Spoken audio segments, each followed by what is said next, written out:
is to go see the expositions from our brothers and sisters who are here to show you their art, their services, etc. So if ever you want to take the time, the trade show is available.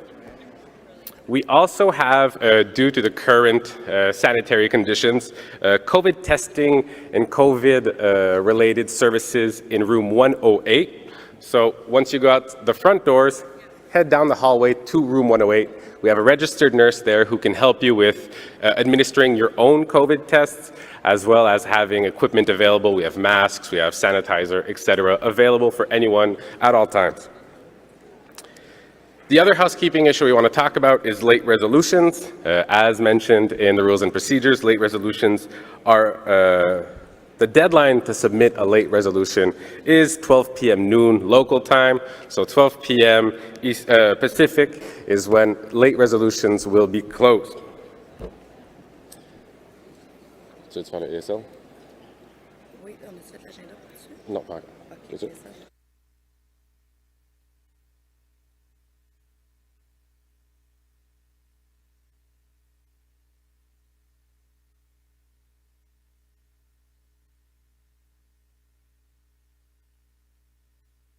And the microphone off to my colleague, Wina. Oui. Où est-ce qu'il y a le scénario d'hier pour les noms? Où est-ce que j'ai mis les noms des personnes qui... les noms des personnes pour les ESL?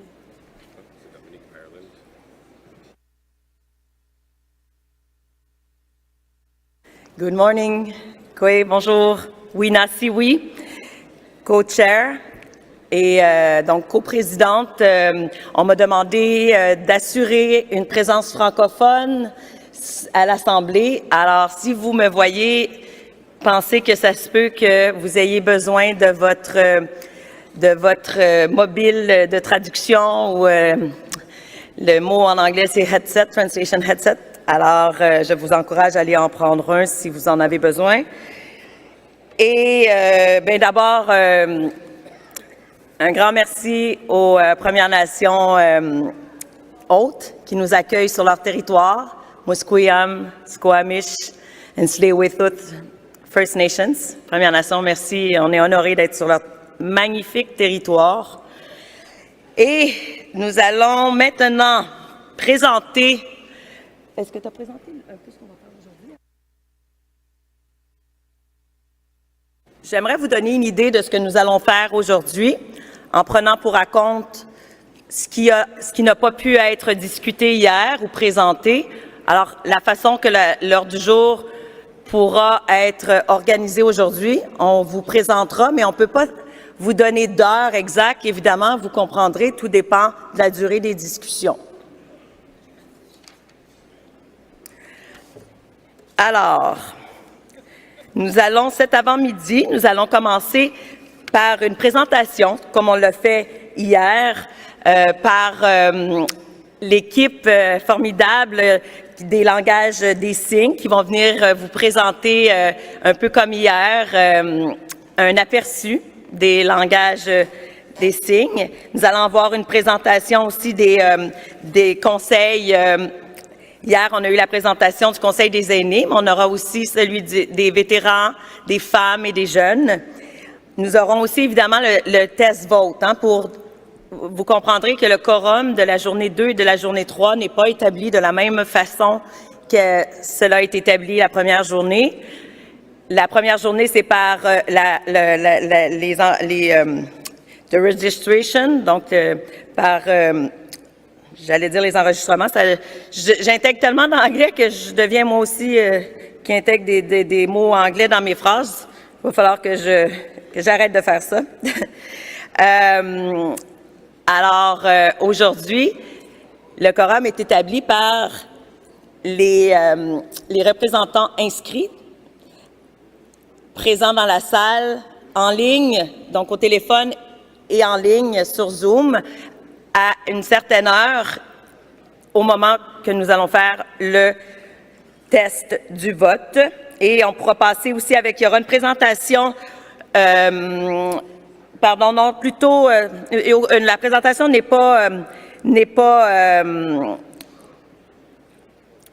n'aura pas lieu, mais on aura la résolution 13 de 2020. Alors, une présentation par les personnes impliquées. On va aussi pouvoir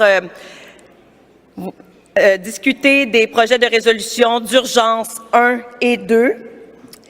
Mais on a aussi toute l'équipe qui est ici, toute la délégation en fait pour l'hommage qui sera rendu concernant le dossier du principe de Jordan, le dossier de compensation. Alors, on pourra adresser cette question-là aussi. Alors, c'est un peu ce que je voulais vous dire.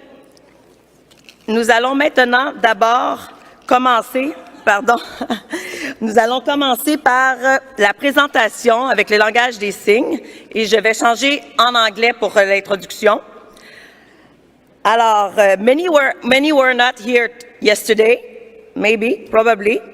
And yesterday we had an opportunity to learn a unique world view of our deaf First Nations. And we continue today, tomorrow, and into the future. So I think the presentation yesterday was so appreciated. We learned a lot, and I think it touched us. That's what I felt when I talked to some of you and when I saw the reactions in the room. So thank you so much for this grateful idea to introduce this part in our meetings. I think it's amazing to have the chance to learn a bit of the world of our First Nation, of our deaf First Nation. So on that, I invite Dominique Ireland and her team to make this presentation. Thank you.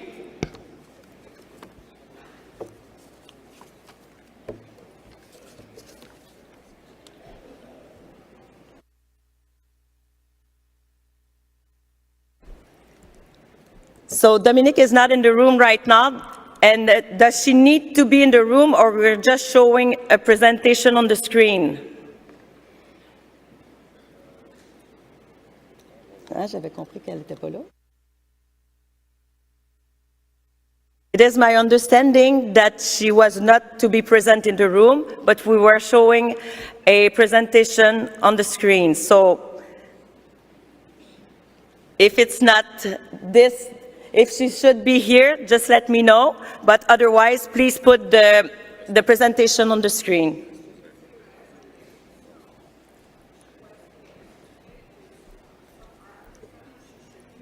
Okay.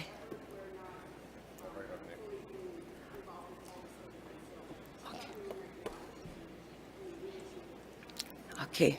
Good morning, National Chief. Thank you. We'll come back. It's so important. We'll come back. Sorry. So for our technicians, I'm sorry. It was supposed to be the first thing, but we'll wait for this important matter.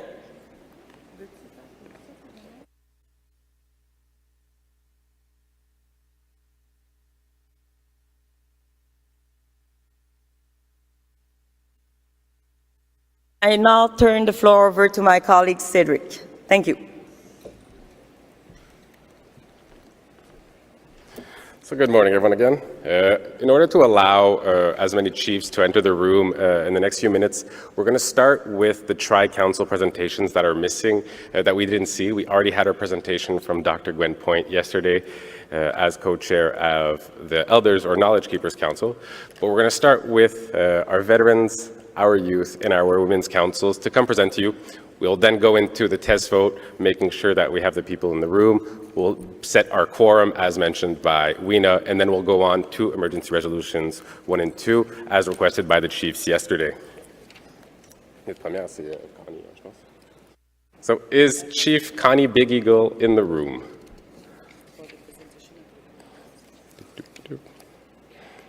I do not see her.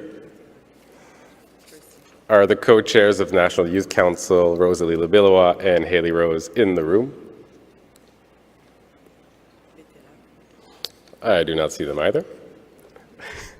And is Percy Joe co-chair of the Veterans Council in the room? Please come to the stage.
Greetings to all chiefs, proxies, technicians, other Grand Council members, and the First Nations and other First Nations representatives. My name is Percy Joe, National Spokesperson for the Assembly of First Nations Veterans Council.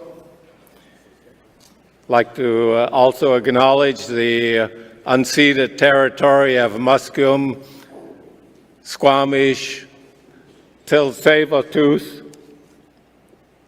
We are very proud to be able to have our meetings held within your unceded territory, Kukshamu. It is my pleasure to welcome the new portfolio holder of the First Nations Veterans Council, AFN Northwest Territories Regional Chief Gerald Antoine. I'd just like to thank you. We look forward to working together with him. After listening to a lot of the discussions yesterday, I'd just like to also mention the history of the First Nations Veterans Council. The First Nations veterans had a long history with the Assembly of First Nations, going back to the League of Nations. We had been part of the Assembly since this development. The Council itself is comprised of First Nations veterans, some who have fought in the international wars and conflicts, which includes peacetime through peacetime missions.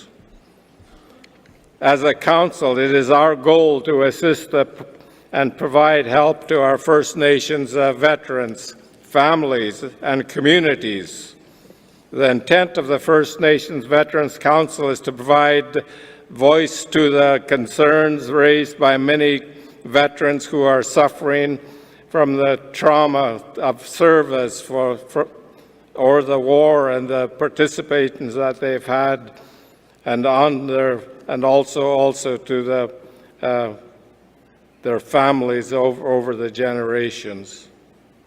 The key activities that we've been involved in 2021, the First Nations Veteran Council met with the Honourable Lawrence Macaulay, Federal Minister of Veterans Affairs, to address the common concerns of the First Nations Veterans Council members and allied organizations. This meeting has resulted in the concept of a proposed letter of understanding between the Veterans Affairs of Canada and the First Nations Veterans Council. The letter of understanding would establish four main pillars discussed and would be the foundation moving forward with the overhauling of the outreach activities that Veterans Affairs Canada provides the First Nations veterans, families, and communities. The four main pillars for discussion and consideration will include the following. 1, the establishment of a record of all First Nation soldiers and those that served in the Allied forces from our communities here in Canada. 2, the establishment of a current outreach activities to place within the Veterans Affairs Canada. The creation and a resource position within the Veterans Affairs of Canada. And 4, communication activities. In the March of this year, it was confirmed that our proposed to secure funding has been approved. This funding will allow us to start working around our objectives. The goal of this is to ensure that the start of the process of reviewing the existing items of service delivered and the outreach to our First Nations veterans.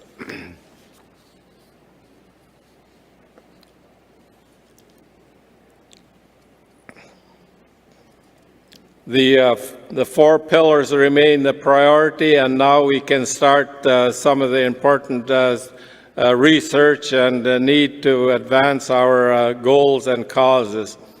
Despite ongoing challenges and the coming of the pandemic, we have continued to meet using the virtual tools, continue our advocacy and important work in 2021.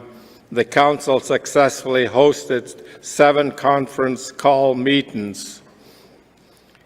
In 2022, we hope to focus on planning on identifying and coordinating the First Nations veterans' participation in international ceremonies, while we also ensure that the key priorities and activities are achieved through working sessions.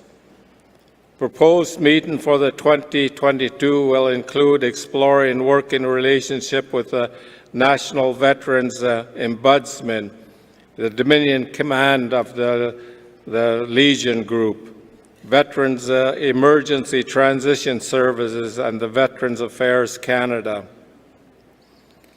In conclusion, the AFN will continue to support the efforts of our Council while ensuring the input and participation of the First Nations Veterans Council in assemblies, such as this one. We will continue to work and provide guidance to the AFN Exclusive Committee and AFN staff. We will continue to partner with the Knowledge Keepers, the Women's Group, the 2LS, LGBTQIA, and councils while maintaining the collaborative efforts of the full Quint Council and focusing on the advancement of their collective strategic plans. Going forward, we will be working to voice our concerns and our council, and we'll use this to unite the voice and keep contributing to the planning and development of policies that will have a positive impact on the veterans and families community at large. At this point, I'd just like to ask the fellow veterans to please stand. This is our family, our brothers and sisters. Please stand.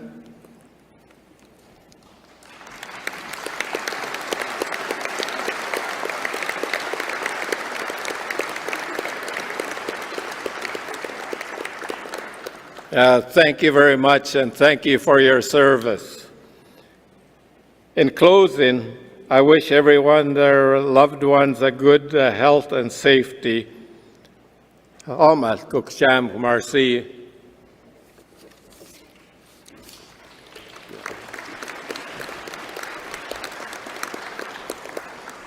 My name is Tim Olon. I am Dene from the Northwest Territories. I am a fellow veteran, albeit I think I'm the youngest. Very humbled to share the stage. I just want to acknowledge, I too want to acknowledge my fellow veteran colleagues. I feel humbled to be on this council. I'm often reminded that I really do stand amongst heroes. So I want to acknowledge my veteran friends. I'm here to announce the veteran golf fundraiser that has existed on Monday. I want to thank all of the golf participants, sponsors, leaders that attended this year's Assembly of First Nations annual golf fundraiser. With your support, the Assembly of First Nations Veterans Council will benefit from this fundraiser by receiving funding for our council activities. This year we had some outstanding golf players at the University Golf Club, and I'm very excited to provide you with the winners of the fundraiser this year. I want to say congratulations to Will Windigo, Peter Luce, Derek McCorrister, and Ovid Mercury. They scored the lowest of the day with a somewhat of a questionable score of 61. but I'm not here to question their scores. So congratulations, you were the first winners of the AFN Luggage Roller. In addition to this group, we'd like to recognize the individuals' efforts for the following players, and we'll ask you to pick up your prizes at the AFN office. Cliff Freeland, you got closest to the pin. Ren Baskin was the longest drive winner. Jolene Forrester, closest to the pin winner. And Robin Uhl, longest drive winner. And I want to announce that the winning 50-50 ticket number is 750-8165. 750-8165. Please show your winning ticket number to the AFN registration desk as well. All golf winners will be contacted or have been contacted for their prizes. And so I want to say congratulations. If we can give them a hand for their contributions to the Veterans Council. Lastly, I would like the Veterans Council to propose and seek unanimous consent of this organization that this tournament be renamed to be the AFN Memorial Golf Tournament in remembrances of First Nation veterans, but in particular for those that have given their ultimate sacrifice. And it's a commitment to continue supporting the Veterans Council activities through this event. I want to say thank you, Masi Cho.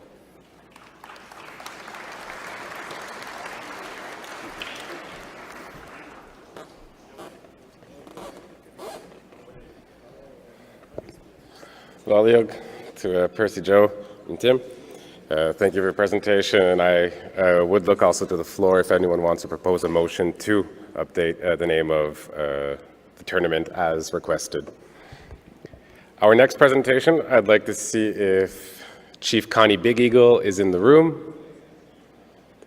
Did we find Chief Big Eagle?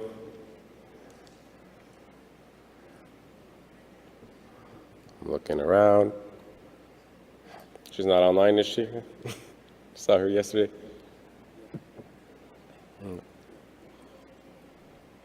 So without Chief Big Eagle in the room,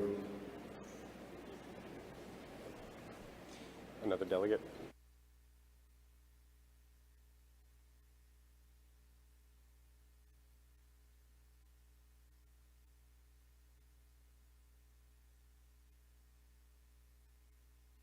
So I've been informed that Chief Big Eagle had to send to her regrets, but we do have a presentation from the BC Women's Council here.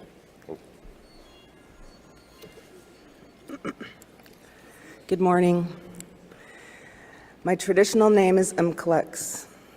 My English name is Louisa Housty Jones. I come from the Helsik Nation. I am the BCFN Women's Representative. We have all been on a long and uncertain road these past 2 years while leading First Nations through this COVID pandemic. We have faced unprecedented challenges and have adapted and found new ways to make sure that important advocacy will continue. Yesterday, the AFN Women's Council held a press conference to raise awareness and show support for the family of Chantel Moore. On June 4th, 2019, Chantel Moore, a member of the, excuse me if I say this wrong, Clackowit First Nation here in British Columbia was shot by the police in Edmonton, New Brunswick during a wellness check. On May 19th, 2022, the New Brunswick coroner inquest ruled Chantel's death a homicide and issued recommendations relating to the police training and equipment. No charges have been brought forth against the officer who shot Chantel Moore, and he was allowed to return to duty 2 weeks after the incident. The AFN Women's Council strongly recommend any acts of violence against Indigenous women, girls, and Two-Spirit, gender-diverse people, and will continue to advocate for greater police accountability and justice for the family of Chantel Moore. To date, we have not yet to see any real change or action on the road of change to end violence against First Nations women, girls, and gender-diverse people. Survivors' families have waited long enough. It's time to stop making recommendations without accountability to make sure the meaningful change is happening. We need to find solutions, and we need to be included in these solutions.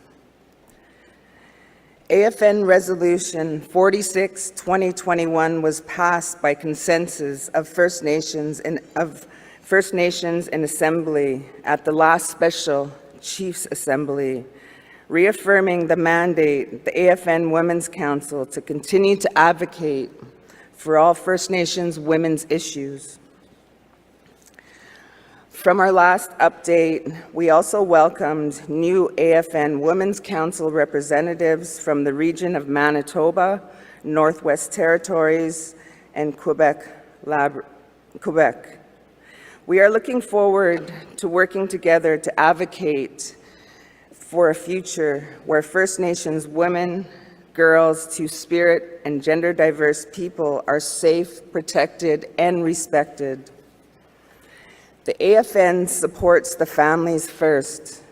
Principles in all the work we do on the MMIWG plus 2S plus files, we believe that it is important that the implementation of the 231 calls for justice from the National Inquiry's final report and the National Action Plan to End Violence Against Indigenous Women, Girls, and 2S LGBTQIA plus people reflect the voices of those who for many years have been advocating for health and safety for our girls, women and girls. AFN Resolution 08-2021 was passed by the Executive Committee following last year's AGA. It calls upon the federal government to ensure that activities with respect to the National Action Plan to End Violence Against Indigenous Girls and Two-Spirit and gender-diverse people be carried out using a families first and distinction-based approach. The resolution also provides the mandate to carry out activities that support implementing the National Action Plan to Ending Violence Against Indigenous Women, Girls, and 2S LGBTQIA plus people. Last year, the AFN Women's Council carried out a national engagement process in all 10 AFN regions for the development of the First Nations Action Plan. The AFN Women's Council strongly believes in listening to survivors and families on what is needed to ending violence against First Nations girls, women, Two-Spirit, and gender-diverse people. The AFN Women's Council worked with the regions to host 85 virtual sessions from coast to coast to coast with 1,144 participants through virtual meetings, surveys, written and video submissions. These sessions were designated to be inclusive and in different geographic regions, ages, gender, and perspectives. This input from First Nation survivors of gender-based violence and families of missing and murdered loved ones has led to the development of the first National Action Plan entitled Breathing Life into the Calls for Justice. The First Nations Action Plan provides a framework to immediately address the needs raised by survivors, families during our engagement sessions. These frameworks are national in the scope and are meant to work together to end violence against First Nations women, girls, and gender-diverse people. The key action is to increase support and wraparound service for survivors and families when they are in crisis, and as aftercare support provided by First Nations. These services are to support needs to be provided regardless of jurisdictional realities. As we've heard of many situations where a loved one went missing or experienced violence under the jurisdiction. Prevention activities also need to be supported to address the root cause of violence within First Nations while reassuring that programs designed driven by strategies that First Nation know will work. Too often, First Nation government and organizations serving First Nations individuals are trapped in a funding cycle and reporting and applying for project-specific grants. A national prevention strategy should be developed to streamline this work and to guarantee long-term sustainable funding for First Nations so those on the ground can focus on providing services. We recognize in having these conversations that there is a lot of work ahead of us for healing as individuals, as families, as First Nations. We know that the impact of the colonial policies and genocide experienced by First Nations have left a legacy of intergenerational trauma. What we've heard from survivors and families is that our First Nations need to collectively acknowledge that violence is happening so we can work on finding a way to heal and address the root causes. An area that was brought up in our region, we've met with finding a place for First Nations men and boys. We recognize that some may need help healing themselves. We also heard many mothers say that they are raising their sons to be respectful and protect women and girls. All First Nations citizens need to be a part of creating a world where we can walk freely without fear or shame. The First Nations Action Plan incorporates the region's report to respect and reflect the work that has been ongoing in each region.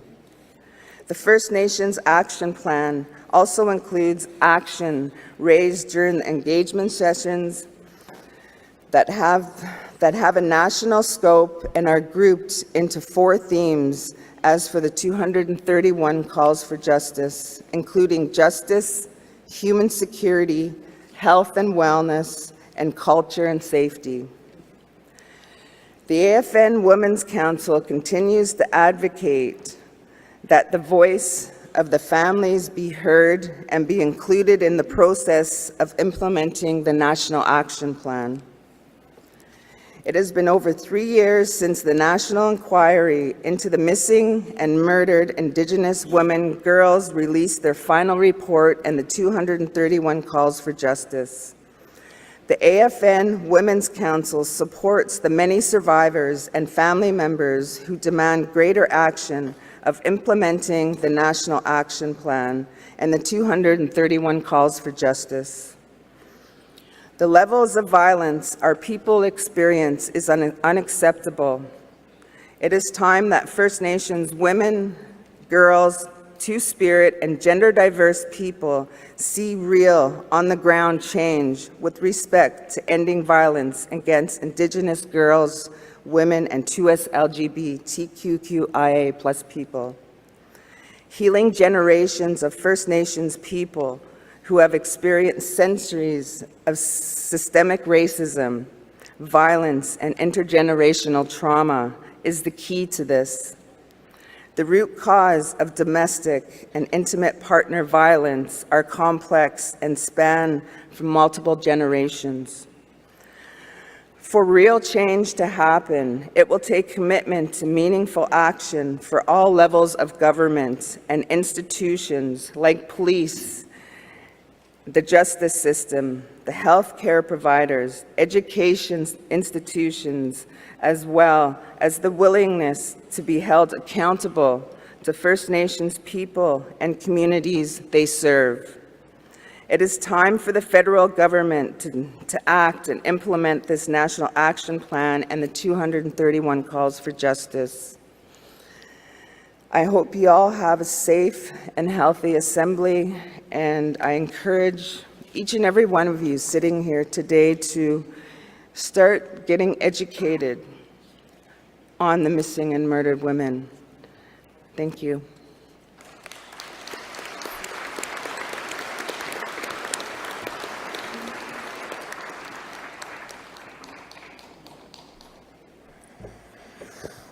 Well, Alan, to our BC rep from the Women's Councils for your words. It is now time to move on to our National Youth Council's remarks, so I would invite the co-chairs, Haley Rose and Rosalie Labiloua, to the microphone.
Good morning. Nitsi waganak kegawa ni wagamaganak kita damskat dinawao. Haley Rose Nitsiga son, Nia Oche Mosquito Grizzly Bearhead Lean Man First Nation, Igwa Red Pheasant First Nation, Treaty 4 and 6 territory. Hello, my friends and relations. I greet you all today. My name is Haley Rose, and I am from Mosquito and Red Pheasant First Nation, Treaty 4 and 6 territory in Saskatchewan. Recently, I was elected as the FSIN Youth Representative for Saskatchewan alongside Brock McLeod Wadidika. And before we begin, I would like to invite our fellow National Youth Council members to join us at the front of the stage.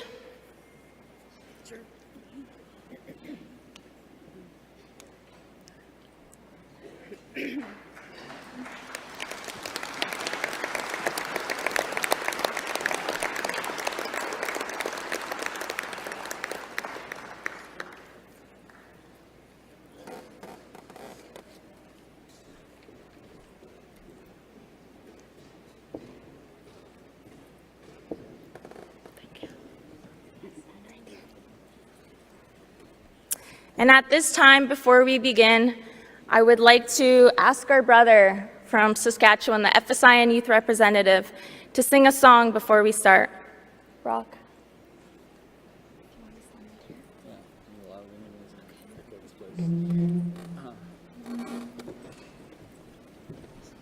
Yeah, can everyone please rise? Can you mention the songs for the veterans? The song? Okay.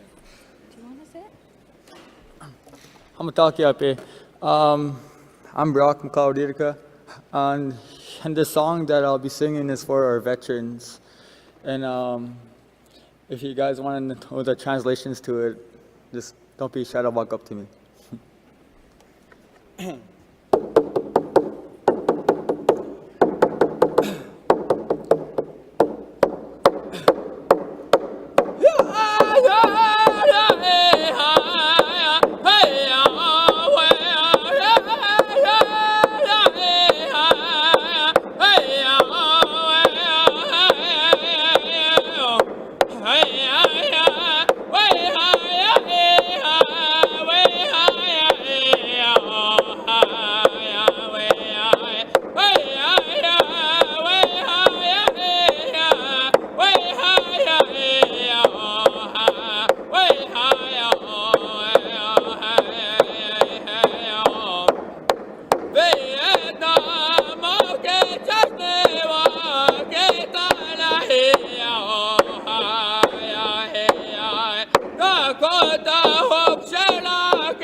Thank you, Brock, for that really heartwarming song to start us off in a good way.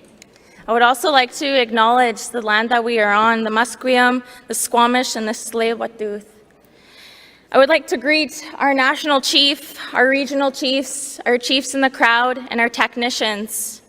That we acknowledge our portfolio holders, our regional chief Adamek, and our regional chief Picard, and thank you for all of their hard work and dedication to the youth portfolio. We recognize the dedication and hard work of the APTN National Youth Council, who continue to show up to the best of their ability and represent the voices of emerging leaders. To show youth that their voice matters, that we matter, that you matter, and that it's important to our youth council that our leaders are listening to our voices. That before you make decisions, you ask yourselves, is it going to benefit the children of the future? Is it going to help our next generations and the 7 generations to come?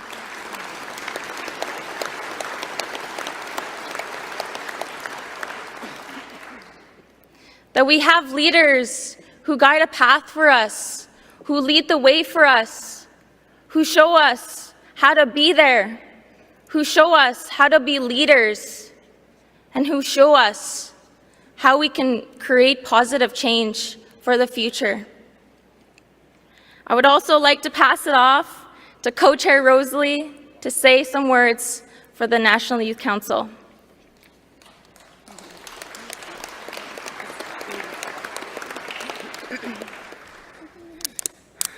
Gwe, Inchajak Mercelusi, Wabeg, Missy Bidiajak, a Hodnok Eleganayak, and Dodom Nagunig, Gaspegawaj, Wigiopi Ganchek.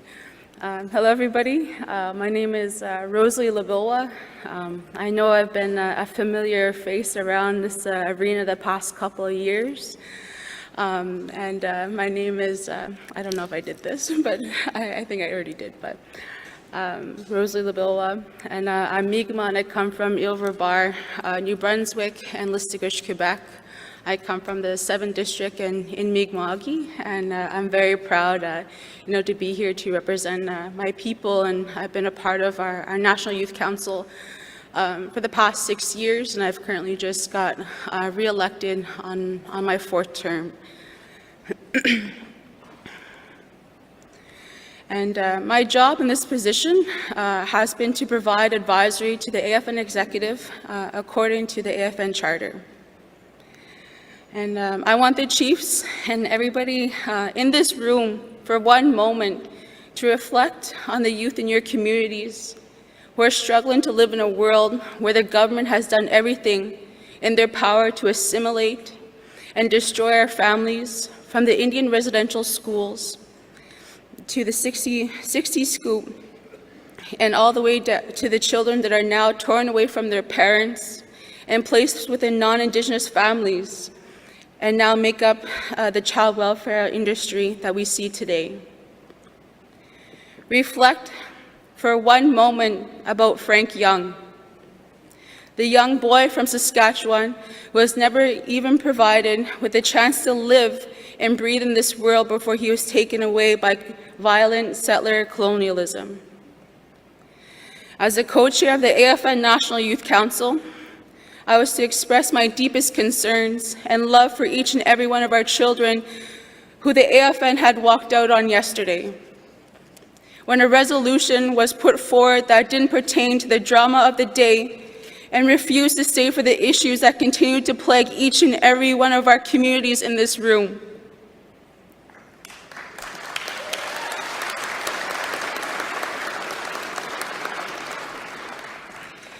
Each and every one of you had the opportunity to support the family of a child that has gone missing. And when our youth council had seen a room of empty chairs to support him, our hearts were broken.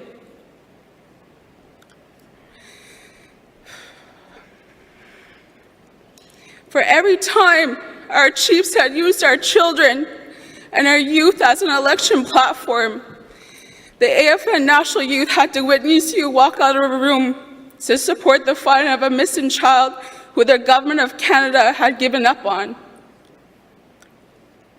Today I plead to you, the chiefs in Assembly, and I plead to you, the people of all of our nations across this country, to remember Frank Young, and remember all of the other missing First Nations children out there who are waiting to come home. Every time you decide to squabble amongst yourselves, you forget the children and the young people that you once swore to protect.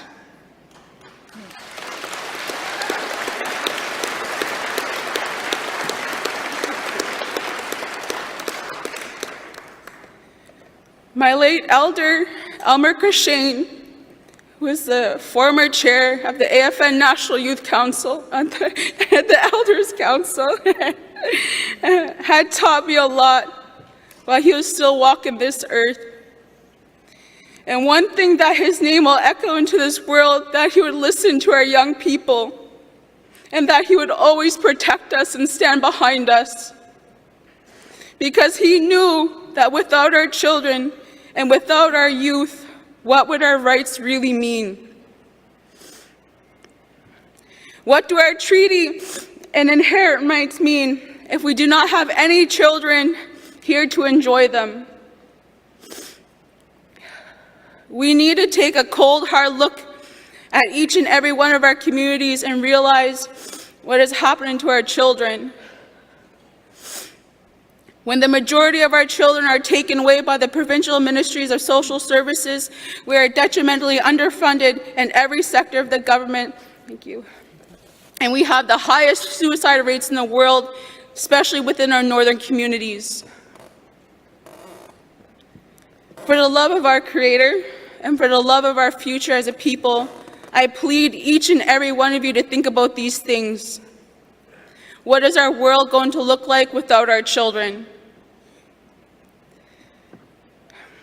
Without Elder Elmer Cushane, our youth council has been left to defend ourselves. Within an uncertain time, we have to be brave in this assembly. For every young First Nation child who has been forgotten.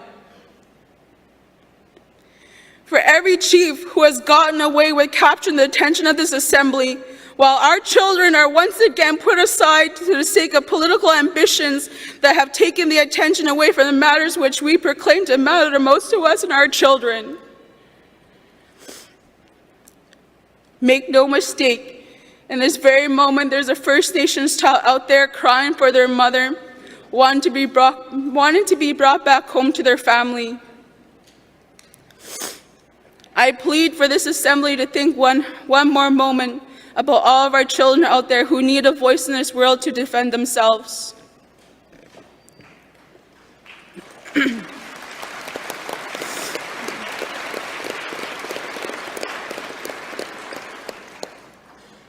I plead for this assembly to ask yourselves what you could do for them in this moment besides feed into the drama that has been being created by poor leadership and displayed across the country in media. The wellness of our people must always be at the forefront of our decision-making.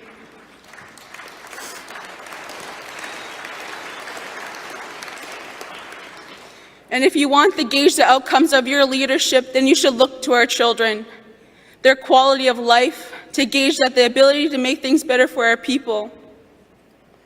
Our children are our future, and we are nothing without them. Every time we address this assembly without first addressing the best interests of our children, we're allowing the politics to get in the way of the destiny as nations. And as I wrap up, I want to leave you with this quote from Gordon Tatusis. Leadership is about the submission to duty and not the elevation to power. And with love, I am calling upon the Chiefs in Assembly and the APTN National Executive to please lead accordingly, and to please do not ever forget where you have come from and the people who have entrusted you with their futures. Pave the way for our future generations and ask yourselves upon the decisions that will benefit the children of our future. So, Walalio, Kimsid Nogman. Can I ask him again?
Well, Rosalie, Haley, for those words. I've been a member of the National Youth Council for 4 years now, and I continue to be inspired every time by the knowledge, the wisdom, and just the deepness to the words that you give. So thank you for sharing this with the Assembly, and words that I think resonate strongly with each and every one of us here.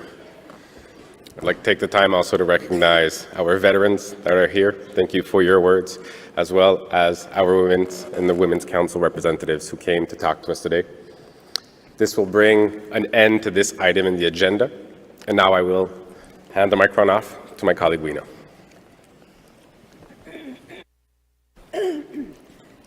Merci Cédric et merci à vous qui êtes venus présenter les rapports pour le Conseil des vétérans, le Conseil des gardiens du savoir, c'était hier, le Conseil des femmes et le Conseil des jeunes. Merci, c'est inspirant de commencer la journée avec des enseignements aussi empreints de sagesse. Merci. Maintenant, comme on vous l'avait annoncé un peu plus tôt, on va avoir la chance, tout comme on l'a eu hier, d'avoir une présentation sur, ou une introduction sur les langages des signes des Premières Nations, Deaf First Nations. J'ai dit en anglais parce que je ne suis pas certaine d'avoir le bon terme en français, puis je voudrais ne pas faire ne pas utiliser un terme qui ne doit pas être employé. Je voulais être certaine, alors j'y suis allée avec l'anglais. Alors maintenant, j'aimerais inviter à venir sur scène, sur le podium, Dominic Ireland pour la présentation pour le langage des signes. Merci. Nous accueillons Dominic Ireland. Please join me.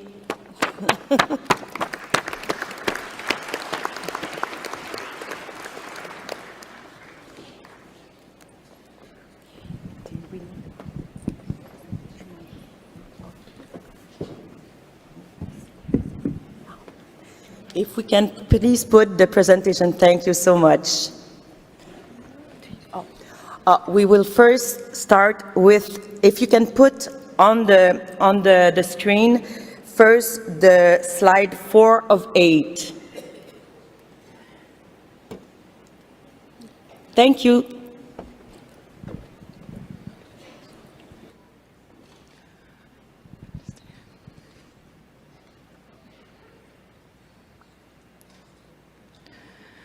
Before we begin the instruction for today, I just want to acknowledge how touched I am to be here.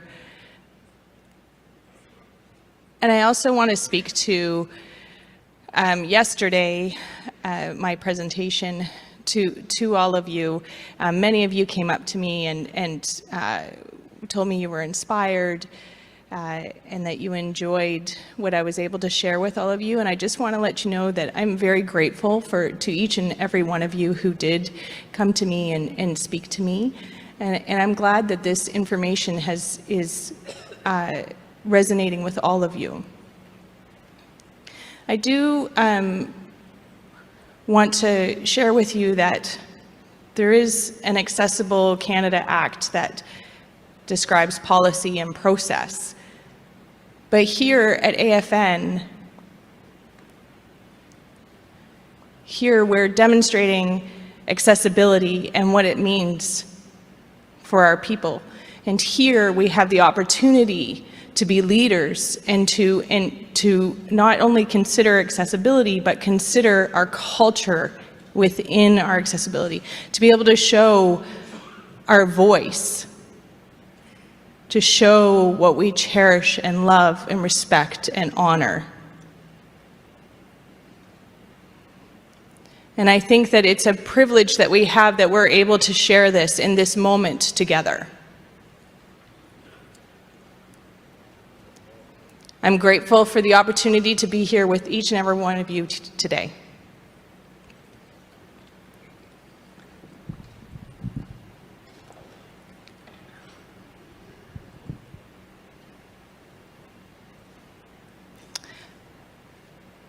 I also want to acknowledge the accessibility team, also known as the A team, which includes Marie Farley-Henry, Jessica Quinn, Leila Kasuri, and Curtis Scour, who have all been excellent champions and advocates. And I also want to acknowledge the people the chiefs who have motioned and seconded the accessibility resolution that will be coming to the floor and the previous resolution in 2018. Yonko. Okay. So you can see the PowerPoint up on the screen. You also had this in your package that you received, but I'll give you a live demonstration of each of these signs. So hello, I'm sure all of us know this one. Hello. Yes. Goodbye. Very similar, you can just give a wave, bend the fingers. And I have been very honored that many of you have come up to me and signed, "Nice to meet you." So I just want to clarify that it's nice to meet, so that your fingers are like the people, like they're walking together. Meet. So nice to meet you.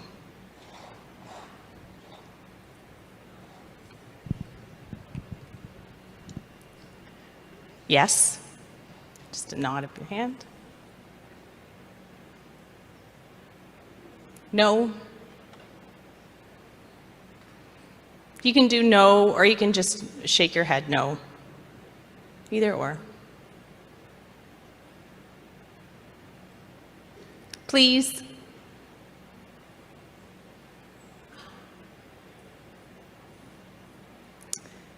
And thank you. Here in this kind of forum, we would use 2 hands for thank you.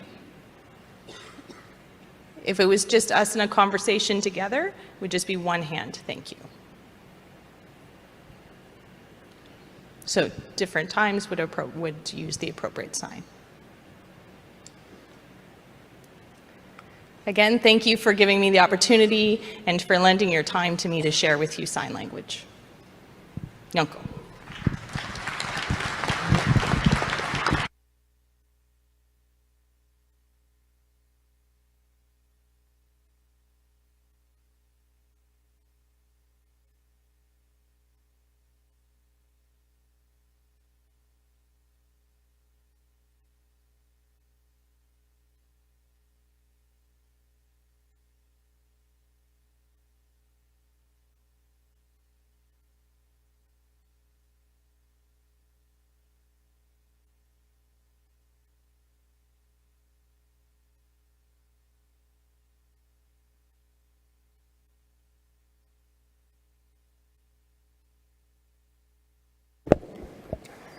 So I want to start off by saying thank you from the mouth, eh?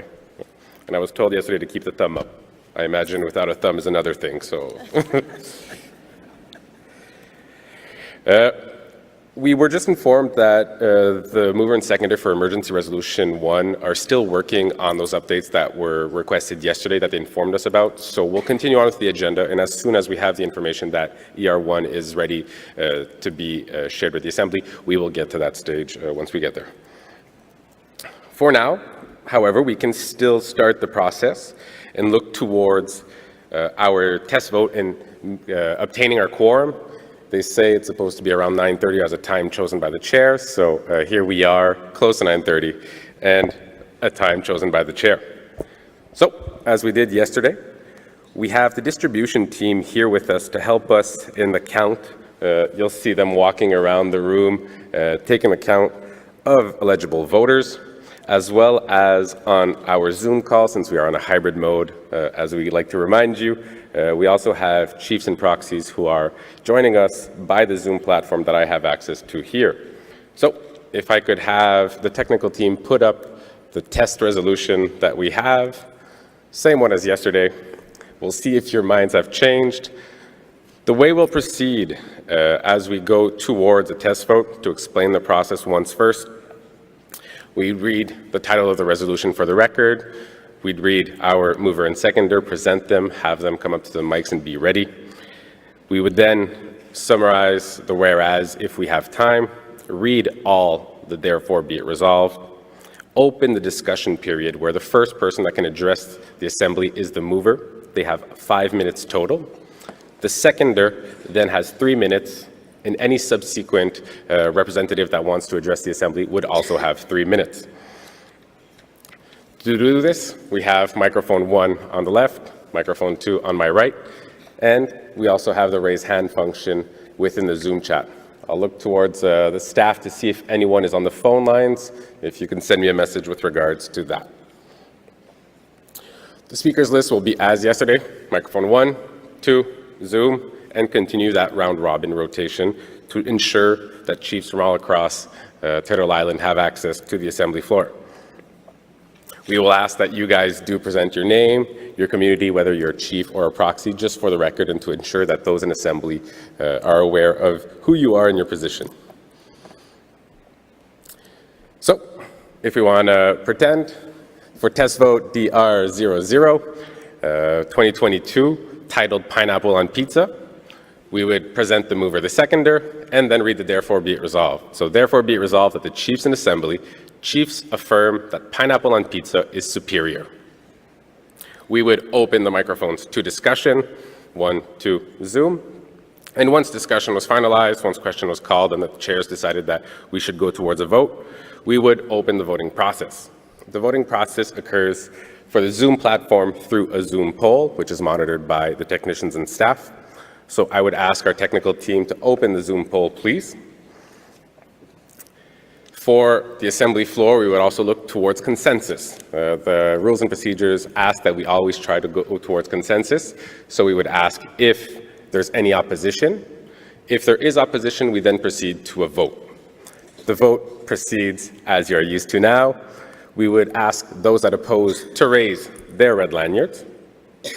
So for test resolution 00, pineapple on pizza, I would ask all those opposed, please raise your lanyards. And as a reminder, we are opposed to chiefs affirm that pineapple on pizza is superior. We would then ask you to maintain your lanyards in the air as our team goes through the count. Once I get the sign from the distribution team that they have finished count, we have the final, I would ask members to lower their lanyards. We would then go on to abstentions. So I would ask, are there any abstentions? Raise your red lanyards as a chief or proxy. How many times can I vote? A single time. And finally, we would go to all those in favor to raise your red lanyards, maintain them in the air until our team has finished the count, look towards distribution, and move on from there. At this point, we would also ask, once we are finished the count on the floor, to close the Zoom vote so that the voting results all arrive at the same time. Our distribution team would work together to compile the results from Zoom, from our phone lines if they're there, as well as the floor, and we would announce either on the spot or a bit later like we did with Emergency Resolution 3 yesterday, to have the final results be put into the record. So I'm looking towards my distribution team. Are we good with the count for quorum? Need a bit more time?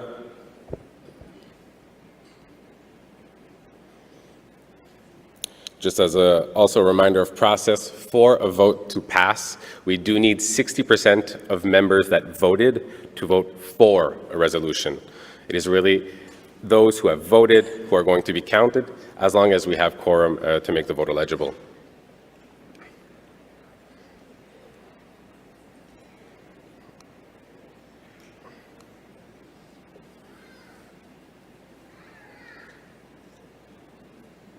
Perfect. I will look towards our staff to see if we're still not ready for Emergency Resolution 1, so as we wait for the compilation of quorum, I'd be looking towards our update on Resolution 13. I believe the members are joining us, or the presenters are joining us through the Zoom platform, so if we could have them pulled up and brought to the stage. We have 3 presenters with us today to give an update on Resolution 13, 2020, Becoming a Role Model in Ending Sexual Orientation and Gender-Based Discrimination within the Assembly of First Nations. It is my pleasure to introduce Amanda Barnaby, Debbie Hoffman, and Dr. Gwendolyn Point. The stage is yours.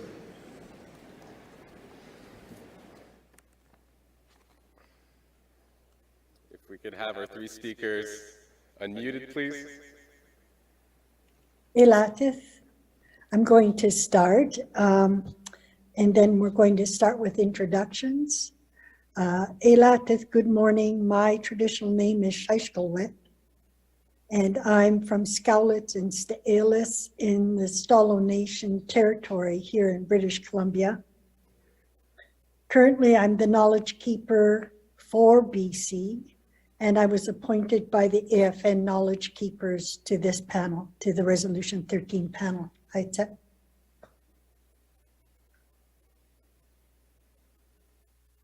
I'll turn to Amanda.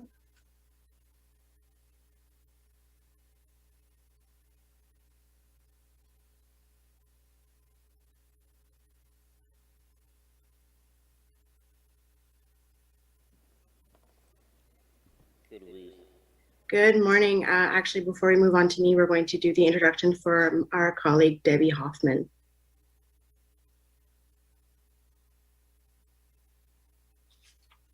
Good morning. I am Debbie Hoffman. I am the Women's Network appointee to the Resolution 13 panel. And I am Ontario Woodland Métis of Algonquin descent from the Pigwagnagan First Nation in Golden Lake, Ontario. Before moving back to Southern Ontario 6 years ago, I lived in Whitehorse, Yukon for 22 years, and I am a practicing lawyer in both the Yukon and in Ontario. It is my privilege to be here this morning. Miigwech. Good morning. I'm Amanda Barnaby-Lahou. I'm a Mi'kmaq of the First Nation of Listugush in Gaspé-Gawagi in the province of Quebec. I'm a former lawyer and I was appointed to the Resolution 13 panel by the Youth Council. I'd first like to begin with a brief background on Resolution 13. In December of 2020, by passing Resolution 13, the AFN Chiefs and Assembly ordered an independent, fair, and impartial investigative review of the AFN to assist in gauging levels of systemic sexual orientation, gender-based discrimination experienced by people involved with the AFN with the aim to end sexual orientation and gender-based discrimination and all other forms of violence. This review aims to consider and review applicable laws, the AFN policy and code of conduct, to be carried out by individuals with the appropriate expertise, critically examine processes for addressing allegations and complaints, include an open process for past, present leaders, members, and staff to contribute their perspective and experiences, develop a report including recommendations. A final report was initially due in September of 2021, 9 months after the resolution's passing. However, due to two of the original panel members stepping down due to other work commitments, this process was delayed. It wasn't until February of 2022 that the panel as it is today was formed. Our final hurdle has been to secure funding in order to carry on with the investigation and to complete our report and its recommendations. Our final panelist was appointed in February of this year. Once she was appointed, we began our work with bi-weekly meetings. We met in person for a 2-day session in Vancouver. During this 2-day in-person session, we created a work plan, drafted terms of reference, created a bank of research, developed forms, surveys, and interview questions. In May of 2022, we received word from Gina Wilson at WAGE, Women and Gender Equality Canada, that we would be receiving communication regarding our funding proposal in the summer of 2022. We're still waiting to hear back on the funding proposal, but we've done everything that we can to hit the ground running once we receive the funding. We are working on our larger items on our work plan, such as the large-scale surveys and interviews. In anticipation of the funding, we're also working on developing our website, designing posters for public announcements, refining and working on our budget spreadsheet, as well as sifting through the copious amounts of research material.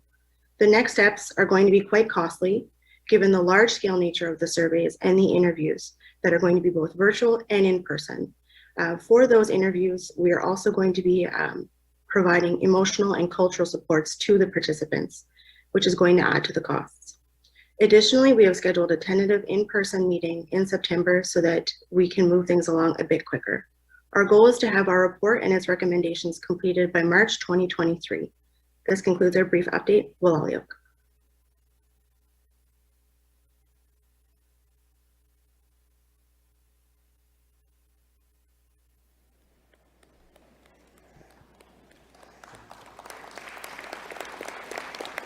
Thank you to Amanda Barnaby, Debbie Hoffman, and Gwendolyn Point. I'm looking towards Debbie and Gwendolyn.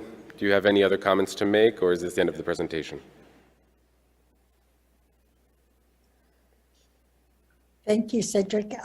No, we decided that Amanda would present our work to date. Perfect. Thank you.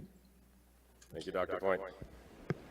Thank you, Dr. Point, and thank you to our three presenters for undertaking this challenge. As you said, 2 people have stepped down, so I raise you up in the work that you do. And now, as we move on to our next presentation, I will hand the stage over to Wina.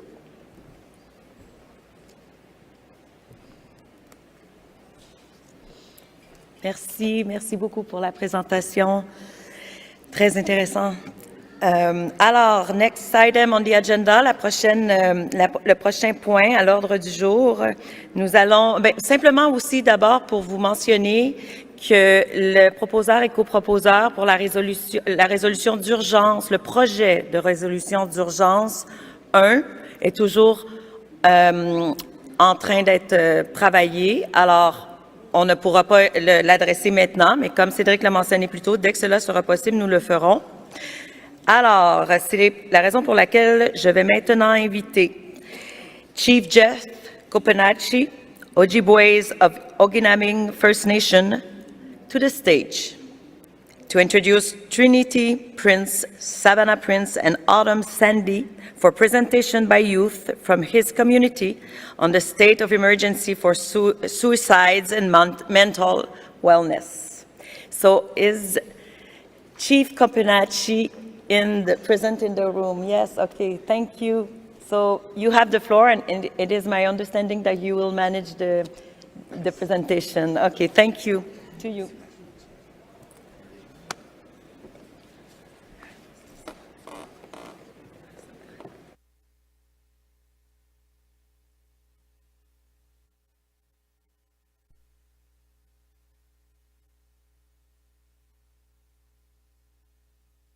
Manin.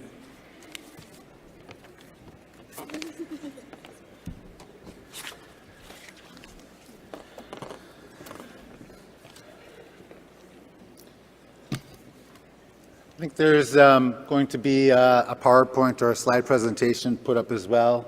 There we go.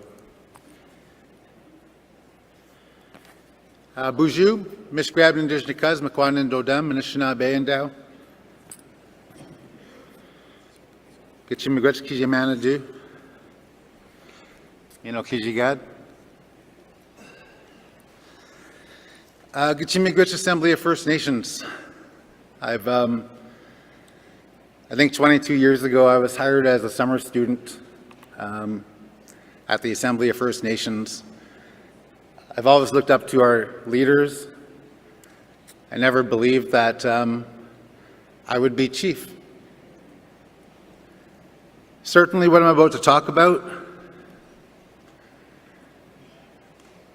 this presentation is dedicated to many, many family members that have lost their lives to suicide.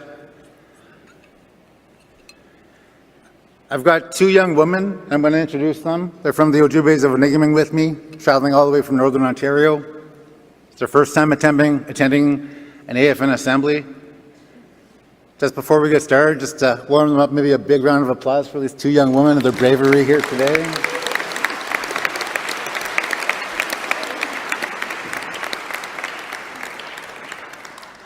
I just want to add, I want to commend the veterans presentations, the Women's Council presentation, particularly the youth presentation. We feel the same way as the youth. We feel like we really need to focus on the issues, and we not just ask, we beg for your help. We've also lost a number of young girls in my family, missing and murdered young women, 3 in particular. The last one only 6 years ago. I believe the first suicide in my life was about the age of 3, and I think it's been nonstop ever since in the Ojibways of Onigaming. The state of emergency that we're about to speak to began in 2014, and there was a suicide pact amongst 9 young people in our family, 9 youth. I believe almost all of them in foster care. And the result was that one young teenager took his life, my cousin. It not only began the state of emergency at home, which truthfully should have began much earlier, it's disrupted many lives, many families. And as I mentioned yesterday briefly, it turned my life upside down. And by the next year, I was homeless and drinking in the streets and suicidal myself.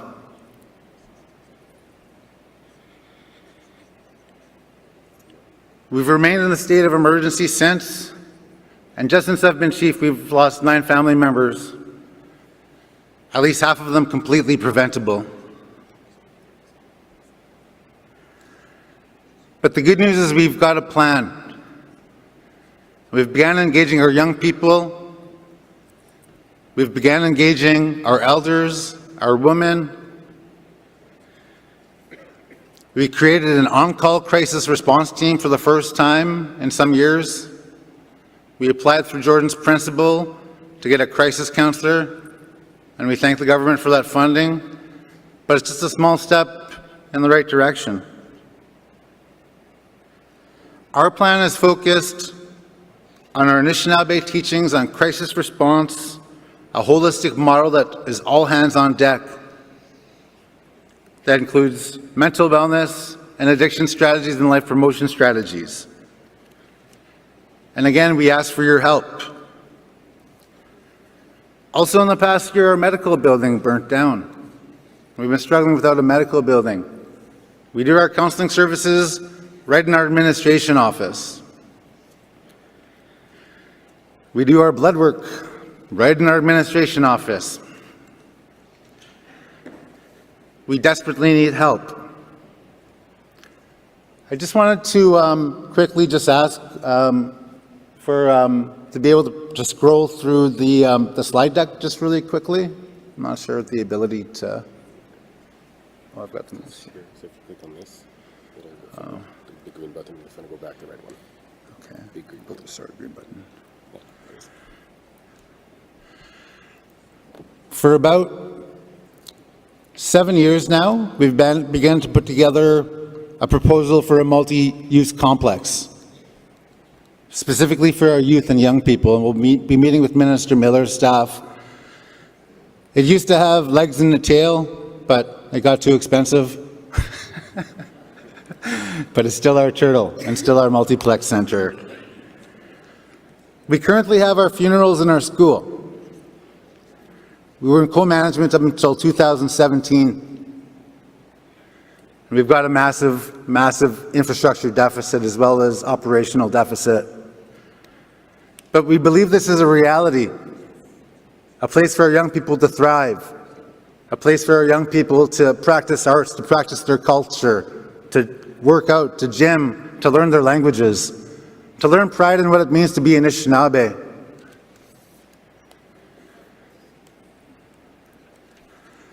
But most importantly,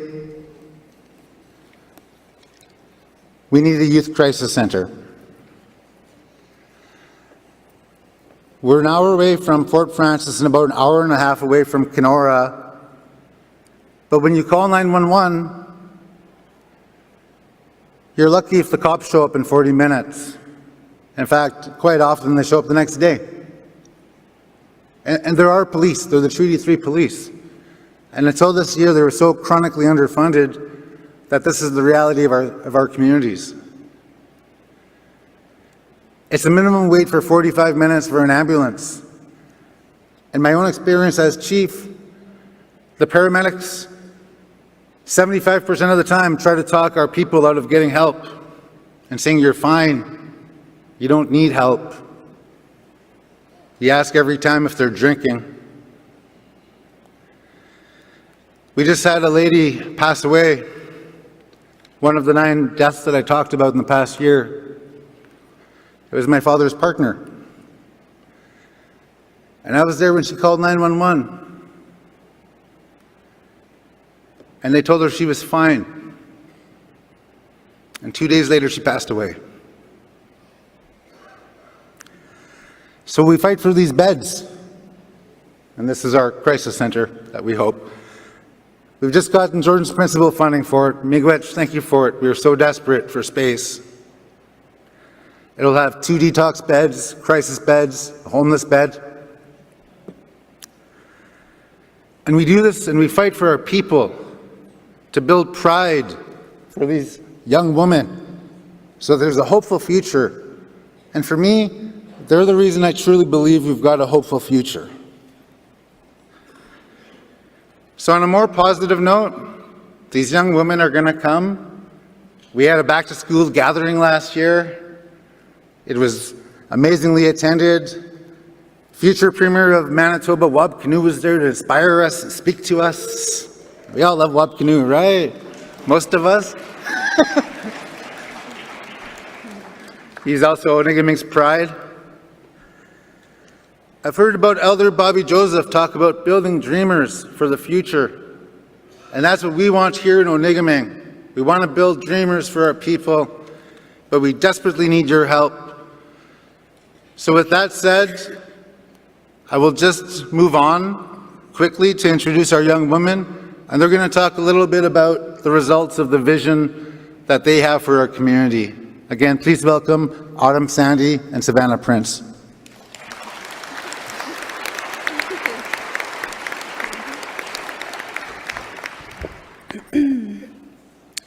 Bonjour, Anangus Indigu Atekandu Tam, Onigaming and Dunchi. Hello everyone, my English name is Autumn Sandy. I come from the Caribou clan and I am from Onigaming First Nation, located in Treaty 3 territory. I'm the youth worker in my community. I also work with the crisis on-call team. I wanted to acknowledge Trinity Prince. She was supposed to be here with us today, but she was unable to come because she was running the last day of the powwow back home. She is always a helping hand to others, and I just want to say that it is such an honor being here, and I'm very thankful for this wonderful experience. Miigwech.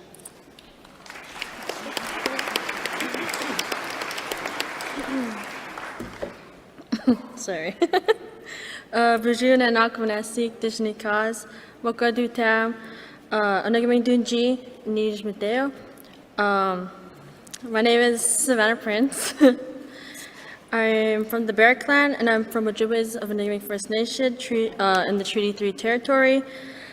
I'm in my second doorway of Medewin. I'm the family well-being worker in my community, and I also work on the crisis on-call and first response team.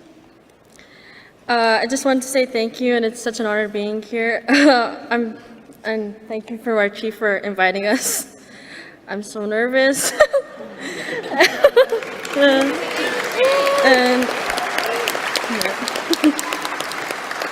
I just want to say miigwech to our community members back home who are watching us and supporting us.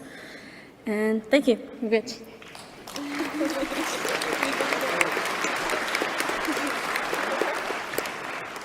Just really quickly, and in conclusion, I just ask everyone here, and again, our citizens from Grand Council Treaty 3, our young people and our family members from the Ojibways of Onigaming are back home. They're watching. They were watching yesterday. They're watching today. We thank the National Chief as well as all of the regional chiefs for their support in coming together to unite behind us. And in conclusion, I ask everyone here to please just stand and repeat after me. Those who can stand, please stand. And for all of you back home watching, our young people, this is for you. Your lives mean everything to us. We want you to have a bright future. We're going to fight, and no one's going to stop us from fighting for you, our youth, our children, so that no one else has to die unnecessarily, so that our people can thrive in good health, in sobriety, and that we can find a better path and surely see the resurgence of the seventh generation that's been prophesied for so long, and I see it happening right here. I ask for everyone here to put your fist in the air and repeat after me.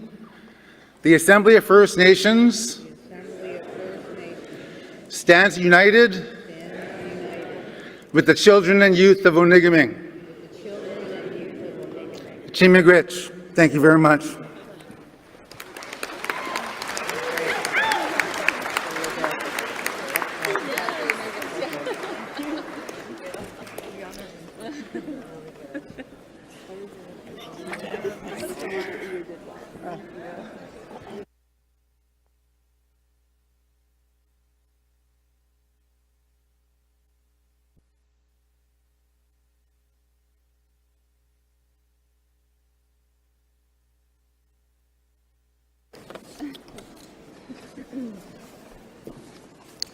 Merci énormément de cette présentation, Jeff Kopanechi et son équipe pour nous avoir informés de la situation urgente qui sévit présentement. Alors, quelques informations.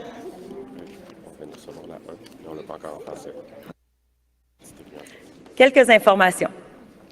Nous venons tout juste de recevoir une copie du projet de présentation d'urgence numéro 1 qui a été modifié.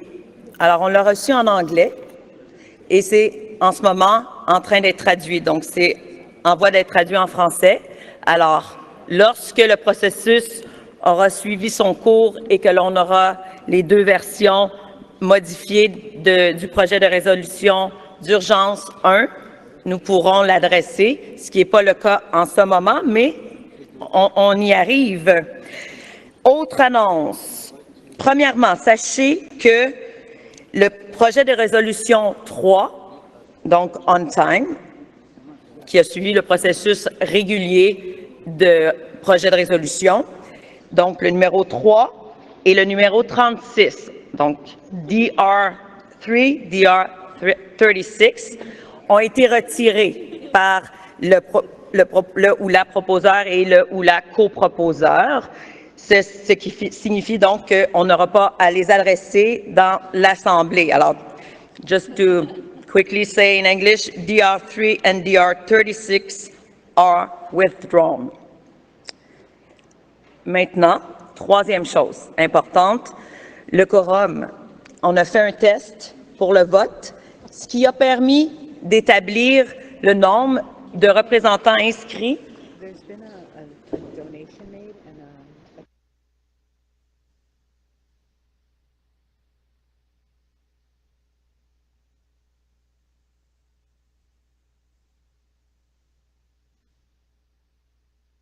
Yes, we have pardon. On a une autre annonce on va mentionner. Je termine pour le quorum et on va le dire, c'est pour une collecte de fonds. Et je vais vous donner cette annonce immédiatement après que je termine l'annonce pour le quorum.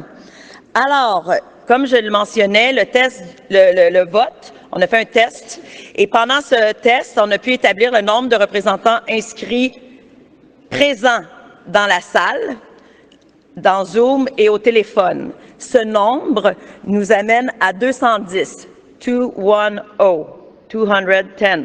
donc 210, ce qui établit le quorum à 106 pour la journée 2 de l'Assemblée générale annuelle. Alors, voici le résultat. Maintenant, pour l'annonce, je vais demander au chef national de simplement le mentionner parce que j'ai pas les informations. If you could please announce it because you have the information. Thank you, National Chief. While we were on the stage, Chief Wally Burns came up and made a $300 donation to the Onigaming project. And so he's challenged other chiefs to match or beat his pledge. Chief Burns, if you can just maybe go to microphone number 2 and just explain why you were inspired to do that. Good morning. First and foremost, I'd like to thank the elders and also the prayers that happened this morning.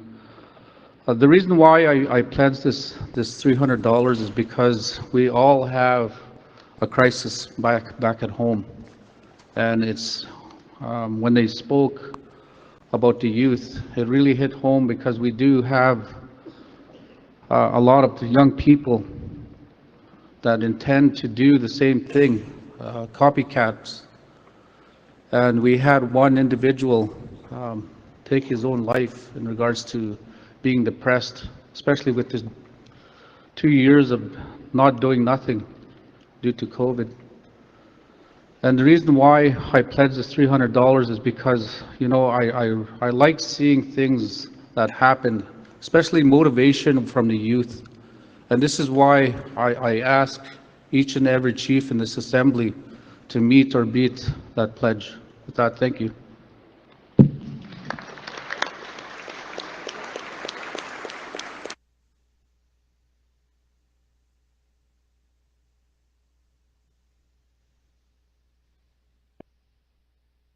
you want to donate, you can go to Chief Kopanechi to know to have more details on that. You can follow up with him. But thank you so much for this announce. Thank you, National Chief, as well, for taking the time to mention this. Okay, where are we in our agenda of day 2? I'm just going to remove things that are not mine. I don't know whose stuff is this, but let's now deal with DR Draft Resolution number 4. Nous allons tenter de présenter ce projet de résolution en français. Et la première chose que je vais faire, parce que je sais que ce n'est vraiment pas évident, avec l'ordre des projets de résolution, c'est très difficile, je comprends, pour les proposeurs et les coproposeurs et tous ceux qui aimeraient s'adresser sur les projets de résolution, d'être dans la salle au moment qu'on l'adresse. Alors, j'aimerais savoir, avant de commencer, là,